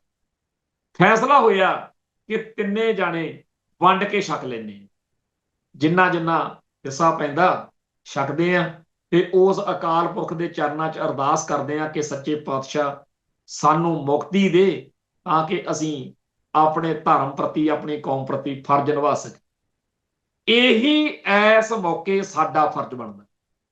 ਜਿਹੜੇ ਜਾਗਰਤ, ਸੂਝਵਾਨ, ਸਿਆਣੇ, ਉਮਰਦਰਾਜ ਸਿੱਖ ਨੇ, ਉਹ ਆਪਣੇ ਤਜਰਬੇ ਨੂੰ ਨੌਜਵਾਨ ਪੀੜ੍ਹੀ ਨਾਲ ਸਾਂਝਾ ਕਰਨ ਕਿ ਅਸੀਂ ਇਉਂ ਲੜੇ ਸੀ। ਤੇ ਜਿਹੜੇ ਨੌਜਵਾਨ ਤਬਕਾ, ਉਹ ਆਪਣੇ ਤੋਂ ਛੋਟੀ ਉਮਰ ਦੇ ਬੱਚਿਆਂ ਪ੍ਰਤੀ ਫਰਜ਼ ਨਿਭਾਵੇ। ਸਾਰੀ ਕੌਮ ਨੂੰ ਇਸ ਗੱਲ ਦਾ ਅਹਿਸਾਸ ਹੋਵੇ ਕਿ ਅਸੀਂ ਇੱਕ ਜੰਗ ਵਰਗੀ ਸਥਿਤੀ ਵਿੱਚ ਦੀ ਲੰਘ ਰਹੇ ਹਾਂ। ਇਹਨਾਂ ਦਿਨਾਂ ਦੇ ਵਿੱਚ ਸਾਡੇ ਸਾਰਿਆਂ ਦੇ ਸਾਹਮਣੇ ਸਾਹਿਬਜ਼ਾਦਿਆਂ ਦਾ ਇਤਿਹਾਸ ਹੋਣਾ ਚਾਹੀਦਾ। ਨਿੱਕੀਆਂ ਜਿੰਦਾਂ ਵੱਡੇ ਸਾਕੇ ਅਤੇ ਸਾਕਾ ਸਰਹੰਦ, ਬੀਬੀ ਨਰਿੰਦਰ ਬੀਬਾ ਦਾ ਗਾਇਆ ਹੋਇਆ ਸਾਕਾ ਚਾਂਦਨੀ ਚੌਕ, ਸਾਕਾ ਸਰਹੰਦ, ਜਾਂ ਹੋਰ ਜਿੱਥੋਂ ਜਿੱਥੋਂ ਜਿਵੇਂ ਜਿਵੇਂ ਮਿਲੇ ਸਾਖੀਆਂ ਸੁਣਾਓ, ਕੁਝ ਵੀ ਕਰੋ, ਬੱਚਿਆਂ ਦੇ ਦਿਮਾਗ 'ਚ ਪਾਓ। ਜੇਕਰ ਕਿਸੇ ਪਰਿਵਾਰ ਦੇ ਵਿੱਚ ਕਿਸੇ ਵੀ ਤਰੀਕੇ ਨਾਲ ਸਿੱਖ ਬੱਚੇ ਇਹ ਕੁਝ ਪੜ੍ਹਦੇ ਸੁਣਦੇ ਆ, ਉਹ ਧੰਨ ਭਾਗਿਆ ਕਰੀ। ਇਹ ਇਸ ਮੌਕੇ ਮਨੋਵਿਗਿਆਨਕ ਤੌਰ ਤੇ ਬੱਚਿਆਂ ਦਾ ਸਿੱਖੀ ਤੋਂ ਦੂਰ ਕਰਨ ਦਾ ਏਜੰਡਾ ਜਿਹੜਾ ਦੁਸ਼ਮਣ ਦਾ, ਉਹਨੂੰ ਸਮਝੀਏ ਵੀ। ਜੇਕਰ ਕਹਿੰਦੇ ਦੁਸ਼ਮਣ ਦੀ ਚਾਲ ਨੂੰ ਸਮਝ ਲਈਏ, 50% ਲੜਾਈ ਜਿੱਤੀ ਜਾਂਦੀ ਹੈ। ਸੋ ਨੈਰੇਟਿਵ ਦੀ ਜੰਗ ਇਹ ਉਦੋਂ ਵੀ ਜ਼ਿਆਦਾ ਜ਼ਰੂਰੀ ਆ ਵਿਸ਼ਾ। ਇਹਦੇ ਉੱਤੇ ਸਾਡੇ ਭਾਈਚਾਰੇ 'ਚ ਚਰਚਾ ਨਹੀਂ ਹੁੰਦੀ। ਨੈਰੇਟਿਵ ਦੀ ਜੰਗ ਕੀ ਆ ਕਿ 100 ਸਾਲ ਤੋਂ ਸਾਡੇ ਪ੍ਰਚਾਰਕਾਂ ਨੂੰ ਉਹ ਪ੍ਰਚਾਰ ਕਰਨ ਦਾ ਪਾਠ ਪੜ੍ਹਾਇਆ ਗਿਆ ਜਿਹੜਾ ਪ੍ਰਚਾਰ ਸਾਡੇ ਹਿੱਤਾਂ ਦੇ ਉਲਟ ਵਾ। ਜਾਣੀ ਕਿ ਜੋ ਕੁਝ ਆਰਐਸਐਸ ਨੂੰ ਸੂਤ ਬਹਿੰਦਾ, ਜੋ ਸਾਡੇ ਦੁਸ਼ਮਣ ਨੂੰ ਸੂਤ ਬਹਿੰਦਾ, ਉਹੋ ਜਿਹਾ ਪ੍ਰਚਾਰ ਸਾਡੇ ਪ੍ਰਚਾਰਕ ਸਿੱਖੀ ਦਾ ਪ੍ਰਚਾਰ ਸਮਝ ਕੇ ਕਰਾਈ ਗਏ। ਨਤੀਜਾ ਕੀ ਨਿਕਲਿਆ ਕਿ ਅੱਜ ਅਸੀਂ ਸਿਧਾਂਤਕ ਤੌਰ ਤੇ ਕਈ ਥਾਂ ਤੇ ਬੜੇ ਘੁੰਮਣ ਘੇਰੀ 'ਚ ਫਸ ਜਾਂਦੇ। ਇਸ ਤੋਂ ਅਗਲੀ ਗੱਲ, ਸਾਡੇ ਕੋਲੇ ਸ਼੍ਰੋਮਣੀ ਗੁਰਦੁਆਰਾ ਪ੍ਰਬੰਧਕ ਕਮੇਟੀ ਵਰਗੀ ਇੱਕ ਸੰਸਥਾ ਜਿਹਦੀ 100 ਸਾਲ ਉਮਰ ਹੋ, ਇਸ ਸੰਸਥਾ ਨੇ ਸਾਡੇ ਧਰਮ ਨੂੰ ਵਧਾਉਣ 'ਚ ਬੜੇ ਵੱਡੇ ਕਾਰਜ ਕੀਤੇ ਤੇ ਹੋਰ ਕਰਨੇ ਸੀ। ਪਰ ਇੱਕ ਜ਼ਿੰਮੇਵਾਰੀ ਬੜੀ ਅਹਿਮ ਸੀ ਕਿ ਸਾਡੇ ਪੂਰੇ ਸਿੱਖ ਇਤਿਹਾਸ ਨੂੰ ਸ਼ੁੱਧ ਕਰਕੇ ਲਿਖਣਾ। ਇਹਦੇ ਬਾਰੇ ਜਦੋਂ ਜਦੋਂ ਰਫੜ ਪੈਂਦੇ ਰਹੇ, ਸ਼੍ਰੋਮਣੀ ਕਮੇਟੀ ਵੱਲੋਂ ਐਲਾਨ ਆਉਂਦੇ ਰਹੇ। ਜਥੇਦਾਰ ਅਵਤਾਰ ਸਿੰਘ ਮੱਕੜ ਨੇ ਵੀ ਐਲਾਨ ਕੀਤਾ ਸੀ ਕਿ 10 ਪਾਤਸ਼ਾਹੀਆਂ ਦਾ ਇਤਿਹਾਸ ਪੂਰਨ ਤੌਰ ਤੇ ਸ਼ੁੱਧ ਕਰਕੇ ਮਾਨਤਾ ਪ੍ਰਾਪਤ ਇਤਿਹਾਸ ਜਿਹੜਾ ਉਹ ਅਸੀਂ ਦੇਵਾਂਗੇ। ਪਰ ਗੱਲ ਕਿਸੇ ਤਣ ਪੱਤਣ ਲੱਗੀ ਨਹੀਂ। ਅੱਜ ਇਸ ਗੱਲ ਦੇ ਉੱਤੇ ਬਹੁਤ ਅਫਸੋਸ ਹੋ ਰਿਹਾ, ਕਿਉਂਕਿ ਜਦੋਂ ਸਾਡਾ ਇਤਿਹਾਸ ਜਿਹੜਾ ਹੈ ਉਹ ਇੱਕ ਮਾਨਤਾ ਪ੍ਰਾਪਤ ਚੌਕਟੇ ਵਿੱਚ ਫਿੱਟ ਨਹੀਂ ਹੈ, ਉਹਦੇ ਕਰਕੇ ਜਿਹੜੇ ਸਰੋਤ ਨੇ ਉਹ ਸਰੋਤਾਂ ਦੀ ਗੜਬੜ ਆ। ਗੈਰ ਸਿੱਖਾਂ ਦੇ ਉੱਤੇ ਨਿਰਭਰ ਆ ਸਾਡਾ ਇਤਿਹਾਸ, ਤੇ ਸਾਡੇ ਪ੍ਰਚਾਰਕ, ਸਾਡੇ ਲਿਖਾਰੀ ਇਹੋ ਜਿਹਾ ਕੁਝ ਵੀ ਫਿਰ ਲਿਖੀ ਲਿਖਾਈ ਜਾਂਦੇ ਆ ਜਿਹੜਾ ਨਵੇਂ ਤੋਂ ਨਵੇਂ ਕਲੇਸ਼ਾਂ ਨੂੰ ਜਨਮ ਦਿੰਦਾ। ਆ ਪਿਛਲੇ ਕੁਝ ਦਿਨਾਂ ਤੋਂ ਸਾਡੇ ਭਾਈਚਾਰੇ ਦੇ ਵਿੱਚ ਕਿੱਡਾ ਮੰਦਭਾਗਾ ਵਿਵਾਦ ਛਿੜਿਆ ਕਿ 10ਵੇਂ ਪਾਤਸ਼ਾਹ ਨੇ ਕਲਗੀ ਕਿਹਨੂੰ ਦਿੱਤੀ। ਨਾ ਤਾਂ ਸਿੱਖ ਜਗਤ ਬਾਬਾ ਜੈਤਾ ਜੀ ਨੂੰ, ਭਾਈ ਜੀਵਨ ਸਿੰਘ ਨੂੰ, ਤੇ ਨਾ ਭਾਈ ਸੰਗਤ ਸਿੰਘ ਨੂੰ ਘੱਟ ਪਿਆਰ ਕਰਦਾ। ਬਹੁਤ ਪਿਆਰ ਆ, ਬਹੁਤ ਸਤਿਕਾਰ।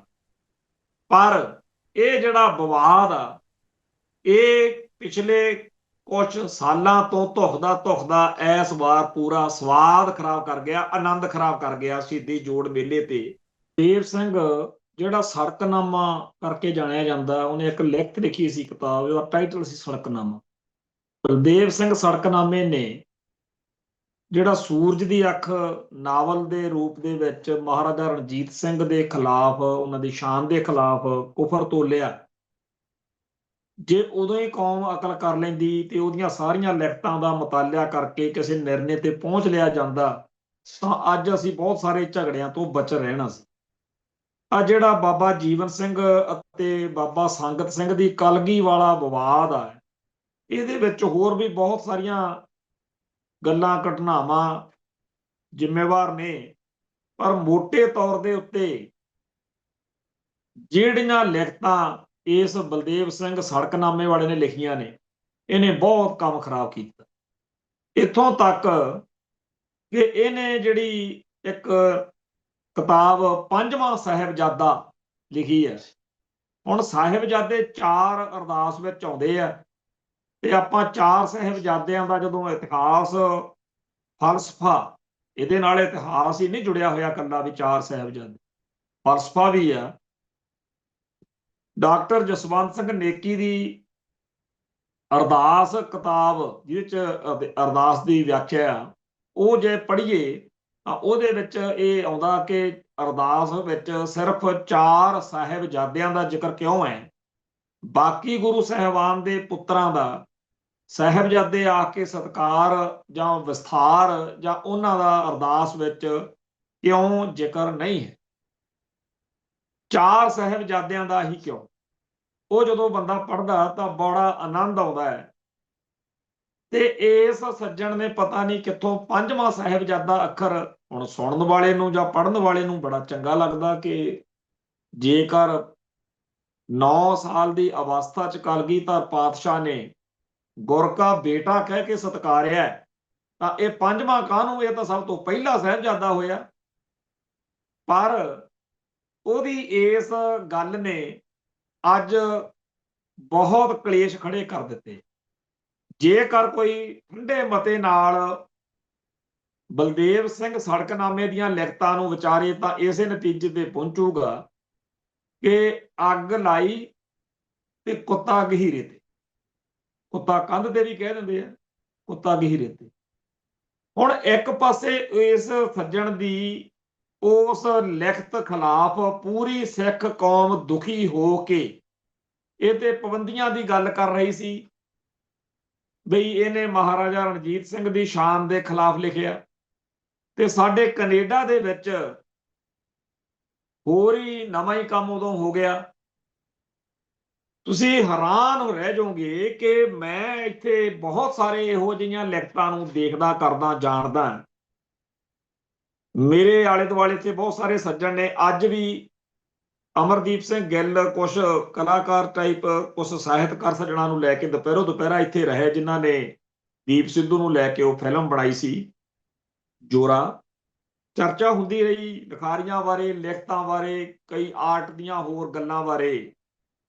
ਤੇ ਅਸੀਂ ਜਾਣਦੇ ਹਾਂ ਕਿ ਬਹੁਤ ਹੀ ਕਾਬਲ ਤੇ ਸੂਝਵਾਨ ਸੱਜਣ ਹੈਗੇ ਜਿਨ੍ਹਾਂ ਦੀ ਆਰਥਿਕ ਤੌਰ ਤੇ ਬੜੀ ਲੋੜ ਆ, ਪਰ ਕਾਮਰੇਡੀ ਖਿਆਲਾਂ ਵਾਲੇ, ਐਂਟੀ ਸਿੱਖ ਲਿਖਤਾਂ ਵਾਲੇ ਬਲਦੇਵ ਸੜਕਨਾਮੇ ਨੂੰ ਵੈਨਕੂਵਰ ਦੇ ਵਿੱਚੋਂ, ਬ੍ਰਿਟਿਸ਼ ਕੋਲੰਬੀਆ ਦੇ ਵਿੱਚੋਂ ਜਿਹੜਾ ਢਾਹਾਂ ਗੁਰੂ ਨਾਨਕ ਮਿਸ਼ਨ ਢਾਹਾਂ ਕਲੇਰਾਂ, ਉਹ ਢਾਹਾਂ ਪ੍ਰਾਈਜ਼ ਦਿੱਤਾ ਗਿਆ, ਜਿਹਦੇ ਵਿੱਚ 25,000 ਕੈਨੇਡੀਅਨ ਡਾਲਰ, ਇੰਡੀਆ ਦੇ ਜਾਣੀ ਕਿ 13-14 ਲੱਖ ਰੁਪਈਏ ਇਹਨੂੰ ਦਿੱਤੇ ਗਏ। ਹੁਣ ਜਿਹਨੂੰ ਸਿੱਖੀ ਦੇ ਉਲਟ ਲਿਖਣ ਦੇ 25,000 ਡਾਲਰ ਮਿਲਣਗੇ, ਉਹ ਕਸਰ ਛੱਡੂਗਾ ਕੋਈ? ਉਦੋਂ ਹਾਲਾਂਕਿ ਉਹ ਕਹਿ ਰਿਹਾ ਸੀ ਕਿ ਮੈਂ ਅੱਗੇ ਤੋਂ ਨਹੀਂ ਲਿਖੂੰਗਾ, ਪਰ ਹੁਣ ਇਸ ਸ਼ਖਸ ਨੇ ਜੋ ਪਹਿਲਾਂ ਜ਼ਹਿਰ ਬੀਜੀ ਸੀ ਉਹ ਤਾਂ ਖਾਧੀ ਕੜੀ। ਹੁਣ ਅੱਗੇ ਵੀ ਇਹ ਕੰਮ ਚੱਲੂਗਾ, ਕਿਉਂਕਿ ਸਿੱਖ ਕਹਿੰਦੇ ਆ ਵੀ ਚੱਕ ਦੇ ਫੱਟੇ। ਸੋ ਇਸ ਮੌਕੇ ਮੈਂ ਕਹਿੰਦਾ ਵੀ ਸਾਡੀ ਕੌਮ ਨੂੰ ਮਾਇਆ ਇਕੱਠੀ ਕਰਨੀ ਚਾਹੀਦੀ ਹੈ, ਤੇ ਇਸ ਕੰਮ ਲਈ ਇਕੱਠੀ ਕਰਨੀ ਚਾਹੀਦੀ ਹੈ ਕਿ ਲਿਸਟ ਬਣਾਉਣੀ ਪਊ ਕੁਝ ਲਿਖਾਰੀਆਂ ਦੀ ਕਿ ਵੀਰ ਜੀ ਤੁਸੀਂ ਕੁਝ ਲਿਖਿਆ ਨਾ ਕਰੋ, ਅਸੀਂ ਤੁਹਾਨੂੰ ਹਰੇਕ ਸਾਲ ਇੰਨੇ ਪੈਸੇ ਦੇ ਦਿਆ ਕਰਾਂਗੇ। ਬਹੁਤ ਸਾਰੇ ਇਹੋ ਜਿਹੇ ਪ੍ਰਚਾਰਕ, ਬਹੁਤ ਸਾਰੇ ਇਹੋ ਜਿਹੇ ਲਿਖਾਰੀ, ਬਹੁਤ ਸਾਰੇ ਇਹੋ ਜਿਹੇ ਸੱਜਣ ਨੇ ਜਿਨ੍ਹਾਂ ਦੀ ਮਿਹਨਤ ਕਰਨ ਨੂੰ ਜੀ ਕਰਦਾ ਕਿ ਸਿੱਖ ਇਤਿਹਾਸ ਦੇ, ਸਿੱਖ ਫਲਸਫੇ ਦੇ ਪਰਖੱਚੇ ਹੀ ਉਡਾਈ ਜਾਂਦੀ। ਇੰਨਾ ਨੁਕਸਾਨ ਤਾਂ ਸਾਡੀ ਕੌਮ ਦੇ ਦੁਸ਼ਮਣਾਂ ਤੋਂ ਨਹੀਂ ਹੋਇਆ ਜਿੰਨਾ ਤੁਸੀਂ ਸੱਜਣ ਬਣ ਕੇ ਕਰੀ ਜਾਂਦੇ। ਸੋ ਅੱਜ ਦੇ ਇਸ ਦੌਰ ਵਿੱਚ ਜਦੋਂ ਨੈਰੇਟਿਵ ਦੀ ਜੰਗ ਜਿਹਨੂੰ ਕਹਿੰਦੇ ਆ, ਜਦੋਂ ਇਤਿਹਾਸ, ਫਲਸਫਾ, ਪਰੰਪਰਾਵਾਂ, ਰਵਾਇਤਾਂ, ਸਿੱਖ ਸਰੂਪ ਅਤੇ ਸਿਧਾਂਤ ਦਾਅ ਉੱਤੇ ਲੱਗਿਆ ਹੋਇਆ, ਉਸ ਦੌਰ ਵਿੱਚ ਸਾਨੂੰ ਕਦਮ ਕਦਮ ਤੇ ਪੈਰ ਜਿਹੜਾ ਬੋਚ ਕੇ ਰੱਖਣ ਦੀ ਲੋੜ ਆ। ਖਾਸ ਤੌਰ ਦੇ ਉੱਤੇ ਜਿਹੜੀ ਸਾਡੀ ਨਵੀਂ ਪੀੜ੍ਹੀ ਆ, ਨੌਜਵਾਨੀ ਆ ਜਿਹੜੀ, ਉਹਨੂੰ ਆਪਦੇ ਧਰਮ ਨਾਲ ਜੋੜਨਾ, ਕਿਉਂਕਿ ਬਹੁਤ ਵੱਡੇ ਪੱਧਰ ਦੇ ਉੱਤੇ ਜਿਹੜਾ ਆਹ ਗਲੋਬਲਾਈਜੇਸ਼ਨ ਹੋਇਆ, ਜਿਹਦੇ ਸੋਸ਼ਲ ਮੀਡੀਆ ਜਾਂ ਜਿਹੜਾ ਮੋਬਾਈਲ ਕ੍ਰਾਂਤੀ ਹੈ, ਇਹਦੇ ਬਹੁਤ ਨੈਗੇਟਿਵ ਅਸਰ ਵੀ ਹੋ ਸਕਦੇ ਆ। ਅਜੇ ਉਹਨਾਂ ਕੰਮ ਖਰਾਬ ਨਹੀਂ ਹੋਇਆ ਜਿੰਨਾ ਕਈਆਂ ਹੋਰਾਂ ਕੌਮਾਂ ਧਰਮਾਂ ਦੇ ਲੋਕ ਦੱਸ ਰਹੇ ਆ ਵੀ ਹੋਇਆ, ਪਰ ਸਾਨੂੰ ਇਹਨਾਂ ਚੀਜ਼ਾਂ ਨੂੰ, ਜਿਹੜੀਆਂ ਨਵੇਂ ਯੁੱਗ ਦੀਆਂ ਕਾਢਾਂ ਨੇ, ਖੋਜਾਂ ਨੇ, ਆਪਦੇ ਧਰਮ ਲਈ ਵਰਤਣ ਦਾ ਹੁਨਰ ਪੈਦਾ ਕਰਨਾ ਪਊ। ਸਾਨੂੰ ਸਾਡੇ ਇਤਿਹਾਸਕ ਦਿਹਾੜਿਆਂ ਨੂੰ ਜਾਂ ਹੋਰ ਚੀਜ਼ਾਂ ਨੂੰ ਅੱਜ ਦੇ ਸਮੇਂ ਦਾ ਹਾਣੀ ਬਣਾਉਣਾ ਪਊ। ਪਰ ਇਹਦਾ ਮਤਲਬ ਇਹ ਨਹੀਂ ਕਿ ਜਿਵੇਂ ਹਿੰਦੂ ਭਰਾ ਜਿਹੜੇ ਨੇ ਉਹ ਕਿਸੇ ਆਮ ਜਿਹੇ ਬੰਦੇ ਨੂੰ ਕ੍ਰਿਸ਼ਨ ਵੀ ਬਣਾ ਲੈਂਦੇ ਆ, ਰਾਮ ਚੰਦਰ ਵੀ ਬਣਾ ਲੈਂਦੇ ਆ, ਰੱਬ ਜਿਹਨੂੰ ਕਹਿੰਦੇ ਆ ਉਹਦਾ ਰੂਪ ਧਾਰਨ ਕਰ ਲੈਂਦੇ ਆ, ਤੇ ਕੱਲ ਨੂੰ ਸਾਡੇ ਇੱਥੇ ਕਹਿੰਦੇ ਫਿਰਨ ਕਿ ਮੈਂ ਜੀ ਛੋਟੇ ਸਾਹਿਬਜ਼ਾਦਿਆਂ ਦਾ ਰੂਪ ਧਾਰਨ ਕਰ ਲੈਣਾ, ਤੇ ਹੁਣ ਤਾਂ ਭਾਰਤ ਸਰਕਾਰ ਵੀ ਕਹਿੰਦੀ ਆ ਬਈ ਉਹਨਾਂ ਵਰਗੇ ਬਣੋ। ਸੋ ਇਹ ਚੀਜ਼ਾਂ ਤੋਂ ਬਚ ਕੇ ਆਪਣੇ ਸਿਧਾਂਤ ਅਤੇ ਫਲਸਫੇ ਨੂੰ ਸਮਝੀਏ। ਜਿਹੜੀਆਂ ਰਵਾਇਤਾਂ, ਪਰੰਪਰਾਵਾਂ ਸਾਨੂੰ ਜਿਹੜੀਆਂ ਗੱਲਾਂ ਤੋਂ ਰੋਕਦੀਆਂ ਨੇ, ਉਹਨਾਂ ਦਾ ਸਾਨੂੰ ਪਤਾ ਹੋਵੇ। ਜਿਹੜੀਆਂ ਗੱਲਾਂ ਸਾਨੂੰ ਕਰਨ ਨੂੰ ਸਾਡਾ ਧਰਮ ਕਹਿੰਦਾ, ਡੂ ਤੇ ਡੋਂਟ, ਕੀ ਅਸੀਂ ਕਰ ਸਕਦੇ ਹਾਂ, ਕੀ ਨਹੀਂ ਕਰ ਸਕਦੇ। ਖਾਸ ਤੌਰ ਦੇ ਉੱਤੇ ਸਿੱਖ ਰਹਿਤ ਮਰਿਆਦਾ ਦਾ ਪ੍ਰਚਾਰ ਤੇ ਪ੍ਰਸਾਰ, ਇਹ ਸਾਨੂੰ ਸਾਡਾ ਧਰਮ ਕੀ ਖੁੱਲ੍ਹਾ ਦਿੰਦਾ, ਕਿੱਥੇ ਕਿੱਥੇ ਆਲੇ ਦੁਆਲੇ ਸਾਡੇ ਰੇਖਾ ਖਿੱਚਦਾ ਕਿ ਇਸ ਲਾਈਨ ਨੂੰ ਕ੍ਰਾਸ ਨਹੀਂ ਕਰਨਾ, ਇਹਦਾ ਸਾਨੂੰ ਪਤਾ ਹੋਣਾ ਚਾਹੀਦਾ। ਸਾਹਿਬਜ਼ਾਦਿਆਂ ਦੀਆਂ ਸ਼ਹਾਦਤਾਂ ਸਾਡੇ ਲਈ ਬਹੁਤ ਅਰਥ ਰੱਖਦੀਆਂ ਨੇ, ਪਰ ਇਸ ਸਾਰੇ ਕਾਸੇ ਦੇ ਵਿੱਚ ਇੱਕ ਪ੍ਰਸੰਗ ਹੈ, ਜਦੋਂ ਨੂਰਾ ਮਾਹੀ ਕਲਗੀਧਰ ਸ਼ਹਿਨशाह ਕੋਲ ਪਹੁੰਚ ਕੇ ਸਾਹਿਬਜ਼ਾਦਿਆਂ ਦੀ ਦਾਸਤਾਨ ਸੁਣਾਉਂਦਾ ਹੈ ਤੇ 10ਵੇਂ ਪਾਤਸ਼ਾਹ ਤੀਰ ਦੀ ਨੋਕ ਨਾਲ ਉੱਥੇ ਕਾਹੀ ਦਾ ਦੱਬ ਦਾ ਬੂਟਾ ਉਹਦੀ ਜੜ ਪੱਟ ਦਿੰਦੇ ਆ ਤੇ ਕਹਿੰਦੇ ਮੁਗਲ ਰਾਜ ਦੀ ਜੜ ਪੱਟੀ ਗਈ। ਤੋਂ ਅੱਜ ਸਾਡੇ ਕੌਮ ਦੇ ਅੰਦਰ ਇਹ ਹੋਣਾ ਚਾਹੀਦਾ ਕਿ ਪਾਪੀ ਤੇ ਜ਼ੁਲਮੀ ਰਾਜ ਦੀ ਜੜ ਪੱਟਣੀ ਆ, ਪਰ ਜੜ ਪੱਟਣ ਵਾਲਾ ਜਿਹੜਾ ਤੀਰ ਆ, ਜਿਹੜੀ ਤਲਵਾਰ ਆ, ਜਿਹੜਾ ਸਿਦਕ ਆ, ਉਹ ਸਾਡੇ ਬੱਚਿਆਂ ਦੇ ਅੰਦਰ ਪੈਦਾ ਕਰਨਾ, ਉਹਨੂੰ ਵਧਾਉਣਾ, ਬੂਟਾ ਲਾ ਕੇ ਵੱਡਾ ਕਰਨਾ, ਇਹ ਸਾਡਾ ਫਰਜ਼ ਵਾ। ਆਓ ਆਪਣੇ ਨੌਜਵਾਨ, ਆਪਣੇ ਬੱਚੇ ਤੇ ਹੋਰ ਕੌਮ ਦੇ ਸਾਰੇ ਖਜ਼ਾਨੇ ਨੂੰ ਸੰਭਾਲੀਏ, ਅੱਗੇ ਵਧੀਏ। ਇੱਥੇ ਸਮਾਪਤੀ ਕਰਦੇ ਹਾਂ ਜੀ, ਫੇਰ ਮਿਲਾਂਗੇ। ਨਾਨਕ ਨਾਮ ਚੜ੍ਹਦੀ ਕਲਾ, ਤੇਰੇ ਭਾਣੇ ਸਰਬੱਤ ਦਾ ਭਲਾ। ਵਾਹਿਗੁਰੂ ਜੀ ਕਾ ਖਾਲਸਾ, ਵਾਹਿਗੁਰੂ ਜੀ ਕੀ ਫਤਿਹ।